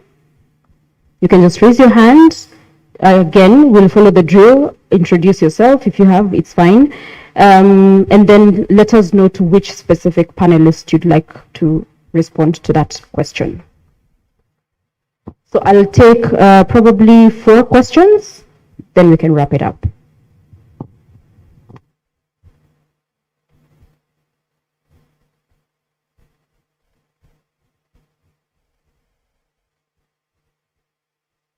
Good evening, everybody. I'm Sergio. To uni. So how do you okay. So how do you arrive at the best pushing that? Let's say finance and tech, medical and what, agriculture and technology. Just repeat your question again. So how do you arrive the best fusion that works for you? Let's say maybe specialize in finance and technology, medical and technology. Okay, so I think even this is a good example of answering on that question. So I think what I was saying about combining tech with anything, you can learn tech on top of that. If you're doing something else, you can learn tech. The same way, if you're doing finance, HR, tech, you need accounting. There's no role that you should be in if you don't understand how to read a P&L of a company. So I find there's some basics. The way we're saying, there's some basic soft skills. There's some basic what's normally are called support roles in terms of accounting, finance, people, HR things, communications, technology are things that you should learn even if you're going to be had a very good one, biochemical engineer, something that you still should be able to understand your company's profit and loss statement, see how you can leverage tech in your sector. So I think it's not about finance and tech or this and tech. It's around whatever you are doing, learn the technology that supports it. Just learn basic tech that will help you around on this way. Like understand what does data mean, understand what does AI mean in a simple way. And also now when you're figuring out which are the combinations you can do, I think that's a very nice picture that we should all take a picture of and keep in your mind and start figuring out, okay, what is it I really like? What is it I don't do? Where is it that you can volunteer in? Where is it that you can make it your passion, your profession? I hope that answers your question. Yeah. Okay. Hi, I'm Elvis, a computer technology student. My question is to Naima. Okay, so if you want to develop solutions for, let's say, communications between banks, or let's say the services for messaging or phone calls, which category does that lie on?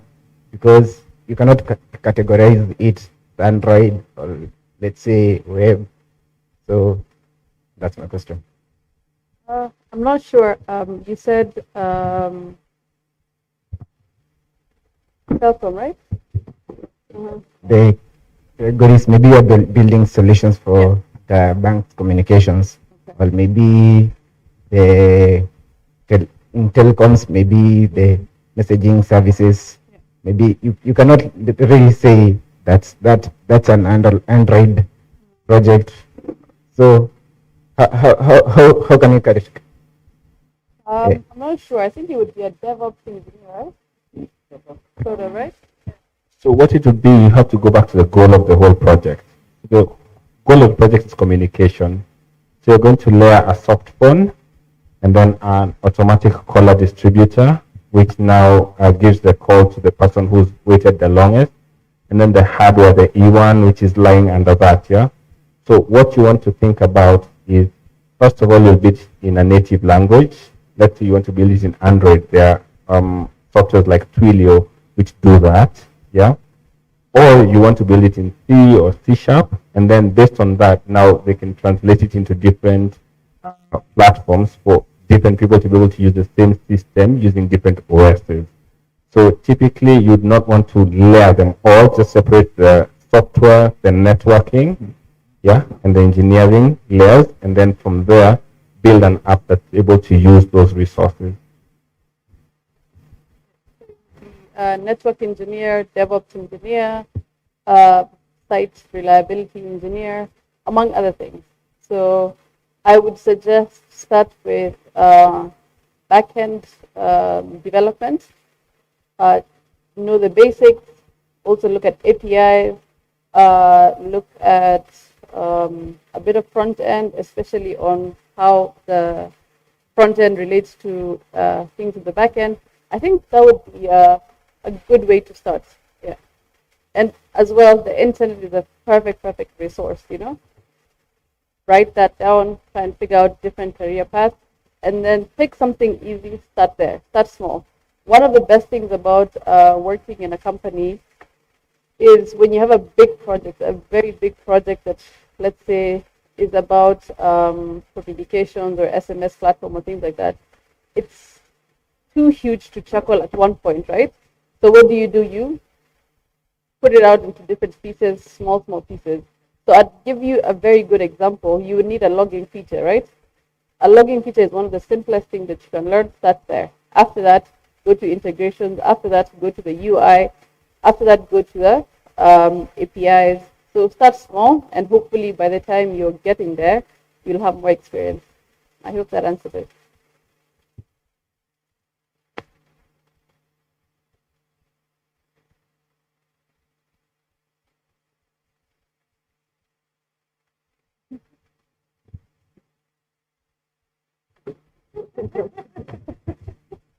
Thank you so much. My name is Lewis Mriga. I'm a BCom student, 2.2, and my question goes to Harold. Let's say I have a business idea, which I believe is life-changing, and I want to develop an app. Personally, I've gone to some developers, and the amount they charge is not very friendly for a student. We are charging more than even 200,000 to build an app, even if it's a prototype. Leave that alone. So, how do I go about this as a student? Yeah, like where do I start?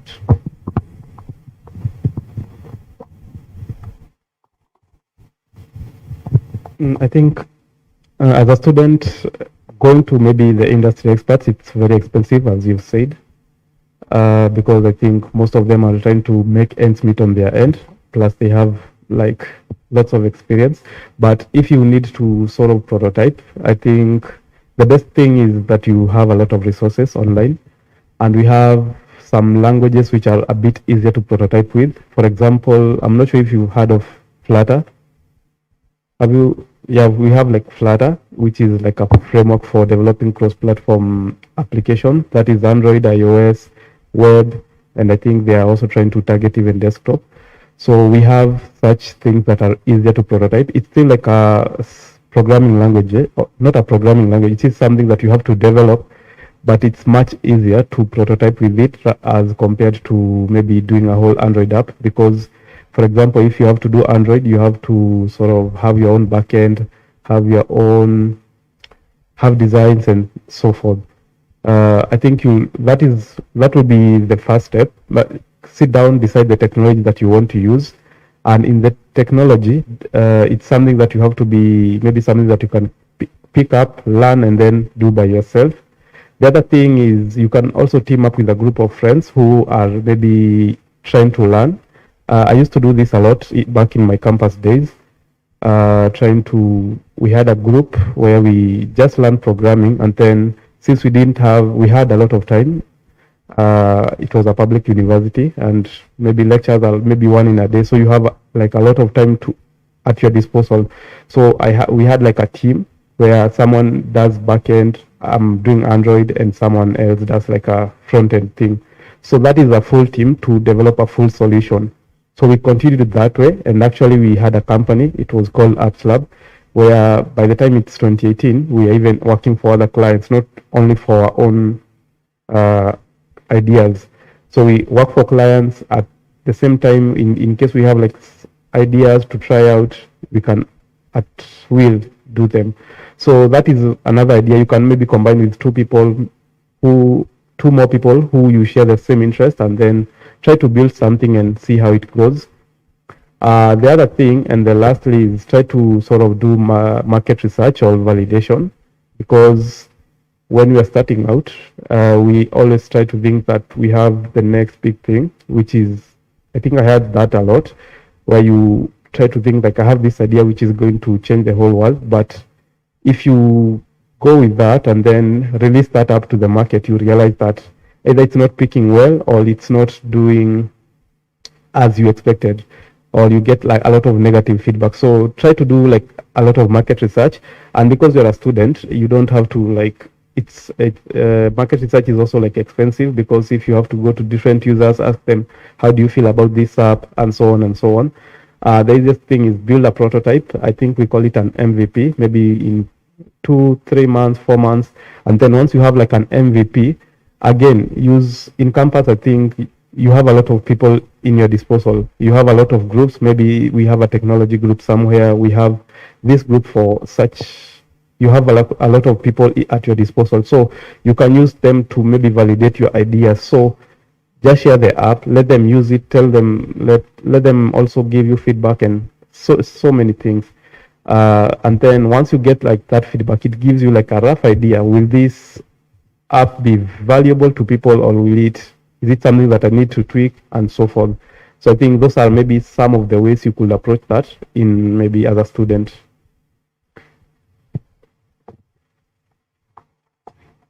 Last burning question. Yeah, gender balance, bwana. Ladies don't have questions. If they don't, well. Good evening, everyone. I'm Ronald Chirchir, currently pursuing web development at Moringa School. My question is, when is the right time for one to start applying for jobs as a newbie, since there's always a lot to learn and the need of feeling ready is never achieved? Dennis, will you take that? So when is the right time to apply for a job? Yeah, I'll tell you, my first job, I was in Form 3, and I applied to sell insider magazines. And so selling insider magazines and also write half the content.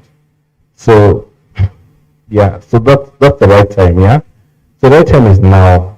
Yeah, and that's why, let's say places like Moringa area. Why did you join Moringa, if I may ask? Okay. The main reason I joined Moringa, I was curious about learning software engineers, the new technology, yes. Okay, yeah. So you took a step, right? So what you do, you need to have marketable skills and then apply. Sometimes you apply even to get feedback. Yeah, because some companies are good enough to give us feedback and tell us, up to here you're good, you need this and this and this. Or the reason why we didn't progress you was because the people who are more competitive in this particular time, yeah? So, like I said, you go where you're trembling. So the best time to apply for a job is now, actually. So just go to your Better Monday profile, No, yeah, and then apply. Another thing you can do is try to get the job description of what you want to be. Yeah, so like for instance, if you're looking for a backend developer, yeah, what does an HR look for when they're looking for a backend developer? They're looking for some frameworks, they're looking for some database, MongoDB, they're looking for something like that, yeah? So they're looking actually for a backend developer. So the moment you look like a backend developer on your CV and your skills and the way you talk, and you look like a backend developer, they'll pick you and put you in a backend developer role. Yeah. So one of the things you can do is just go back into your job description, see what they're asking for, see what you have right now, see if there's a gap, and then start building. Yeah. But like they say, try to intern, offer your services. Yeah. If it's walking distance from here, or it's 10 bob mat, 20 bob mat, just go, right? There's lots of companies which need your services, and you learn on the job quite well. All right, thank you so much. That was the last question, and so that you can also interact with our panelists. Msiwache waende hivyo. Juu ninaona bado kuna maswali. Nani akona swali? See. You know, and because we can never have enough time to ask questions, our panelists will be here, right, for another 20-30 minutes. Please take advantage, have a conversation with them.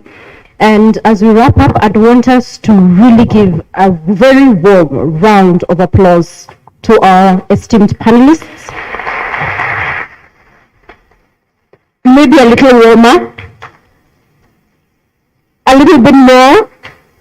Ongeza decibel, love it. Thank you so much. Appreciate my panelists. Thank you for taking the time to share knowledge, to share information. I think it is important for us to consistently keep having these conversations so that we continue building the talent as we progress. Thank you so much. All right, thank you so much to you two for a great job. I'd like to finally appreciate the team that was behind organizing this. So I'll just ask them to stand and wave so that you can know who they are and just interact with them for whatever needs that you have. I'd like to ask the Brighter Monday team to just stand and wave. Brighter Monday team, Dennis, you included. Thank you for a very good job. Moringa team.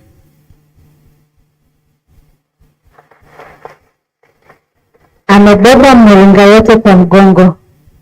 Alright, so I'd like to invite us to come give us a vote of thanks, and then we'll give our panelists 15 minutes to interact with you, and then we can bounce. Tobias, karibu sana.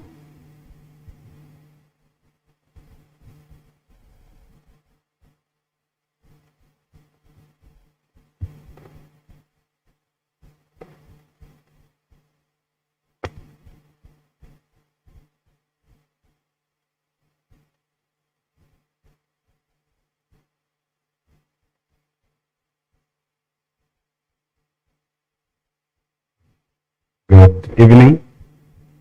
Good evening once again. My name is Tobias. This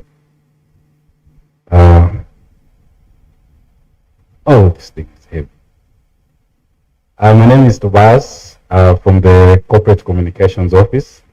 We were part of the team that was organizing this great event. Mine is to just say thank you, first of all, to the amazing panelists that have been here, and for the priceless insights that you've shared with the students and even staff that are here. Thank you for choosing JKU Martin to start off the campus series once again. We do not take it for granted that we get to leverage on the relationship and the kind of partnership that we've had. And there's no better place to start anyway. We are the tech giants. So thank you so much indeed for the marvelous job that you've done on a very short notice. We do not take it for granted. Moringa specifically, since my background is in communications, I want to say that your branding is very aggressive. I came here in the morning and I saw these and I was like, whoa, where are we going to place our banners? So you are here by I think 7 a.m. The Brighter Monday guys. This is amazing. Whoever is running communications for Moringa, feel free to poach me sometime. I remember when we were organizing this event, the first poster was written, how to navigate the tech job market. And we had a back and forth with Martin, and I was telling him that this might be deemed limiting if students look at it and think, maybe this is just for the tech guys. And we had to tweak it a bit. But the one thing we agreed on that Martin also mentioned was that right now, there's no one career that you can say doesn't have anything to do with tech. Literally, each and every discipline, there is an intersection where tech is involved. Whether you're a farmer, whether you're a medic, whether you're an engineer, you can't run away from tech. When I studied journalism in mass communication some few years ago, I did not know that I would be dealing so much with tech. When I started, when we started our communications firm back in 2020, I did not know how much we'll be needing tech to do what we do. I learned and I've had to do things like predictive intelligence for clients in terms of their brands. When you're doing brand SWOT analysis, when you're doing campaigns and we are handling different PR initiatives, we have to do data analytics. And that is not something I thought about when I was going to journalism school. So it's really important that you shift your mindset and don't run away or shy away when you hear the word tech being mentioned. If anything, the government has introduced a coding curriculum, if I'm not wrong, that is going to be implemented. So if there is need to do it already to your very youngest sibling back at home, then if you're at the university right now, it's the best time for you to leverage on the same. That was as a by the way. But just to thank you for everyone that has made this a success. The Brighter Monday guys, I applied for some jobs back through Brighter Monday. I think nitaona kando. Some few years back, or even as late as I think 2 years ago. If there is a secret ingredient, I'd like to hear about it. Yeah, but that's just as a by the way. So thank you so much once again. I hope that your relationship with the university will continue to thrive and that you can always tap into this kind of partnership, this kind of network that we've had, and that can always be a give and take on both sides. So thank you so much.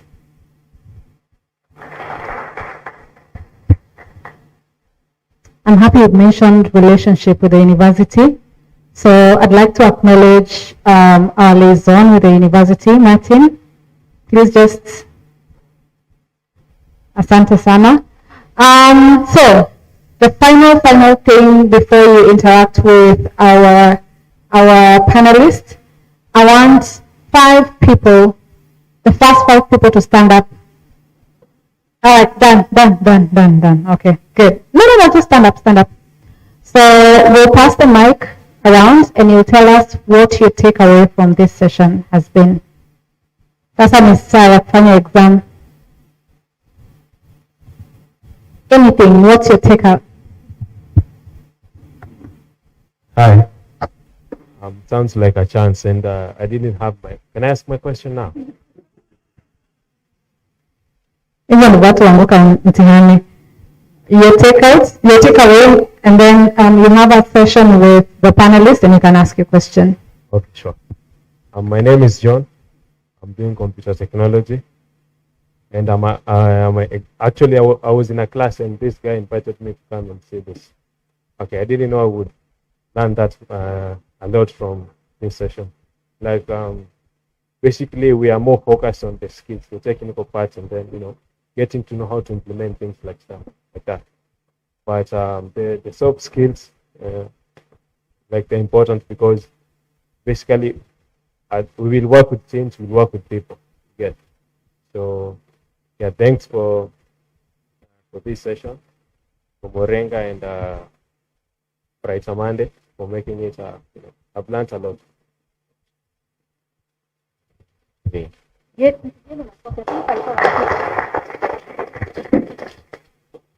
Hi all again. I'm Elvi. Same name. Okay. What I've carried out from this session is that your network, your work, because if I'm building something and I'm building it indoors, nobody knows. It's the same. It would be the same if I have not built the solution or the product. So what I build, I communicate. Maybe I add my skills at Brighter Monday. Thinking also, be your competitors. Okay, so to focus more even on my network and to build and showcase my what I've built.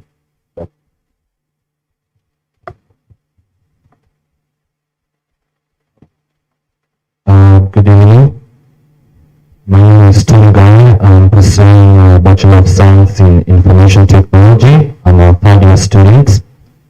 My take home would be on the part of your skills that you've gathered, your professions, your talents.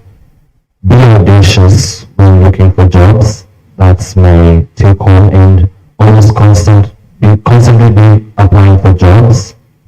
For me, I would say this is actually a good event to attend to. I have been interacting with the previous sessions from Miranda on the weekends, and when they said they'll be coming to JQuat, I've said I would not miss to come. And I also encourage some of my classmates to come, and it is worth it.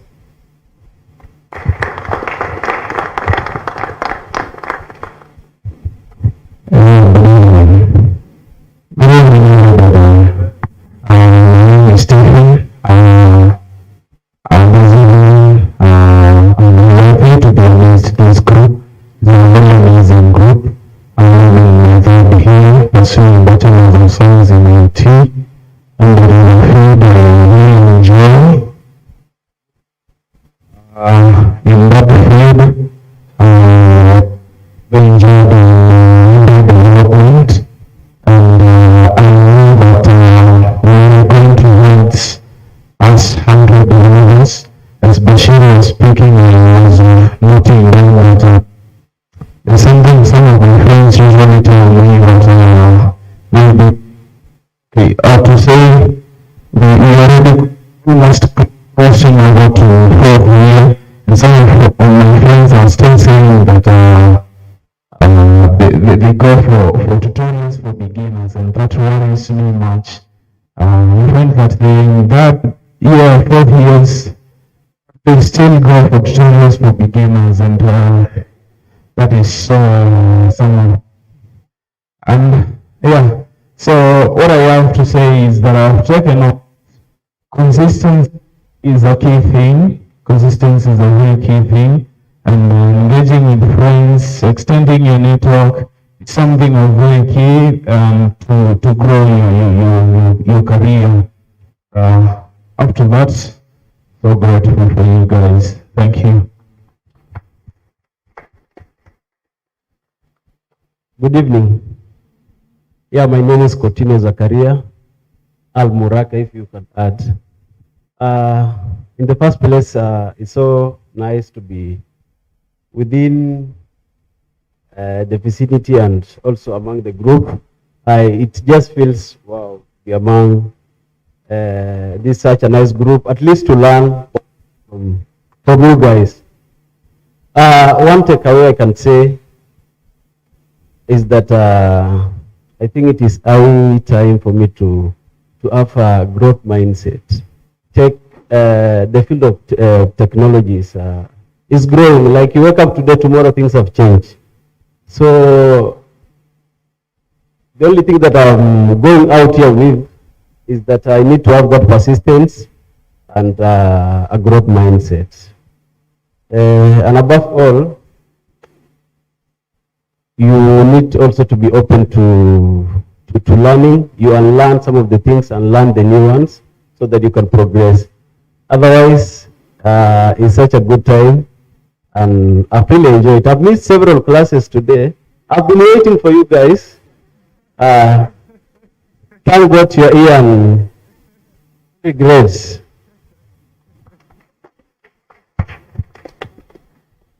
Yeah, good evening everyone.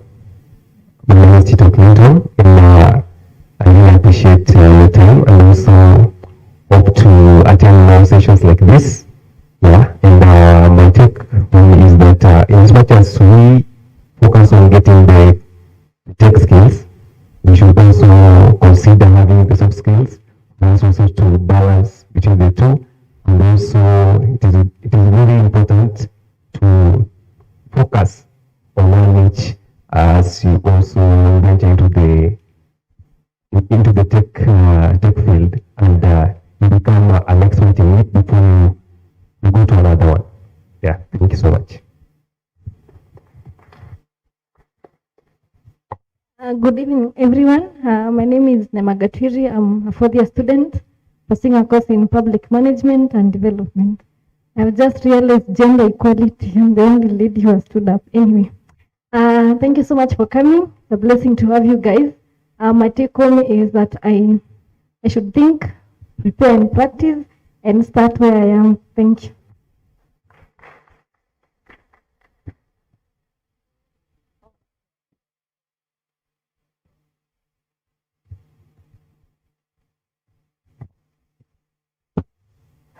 Hi everyone. Yes, my name is Mokaya Sakdeva. What I've learned from the panelists is that the right time to apply for the job is today. Thank you.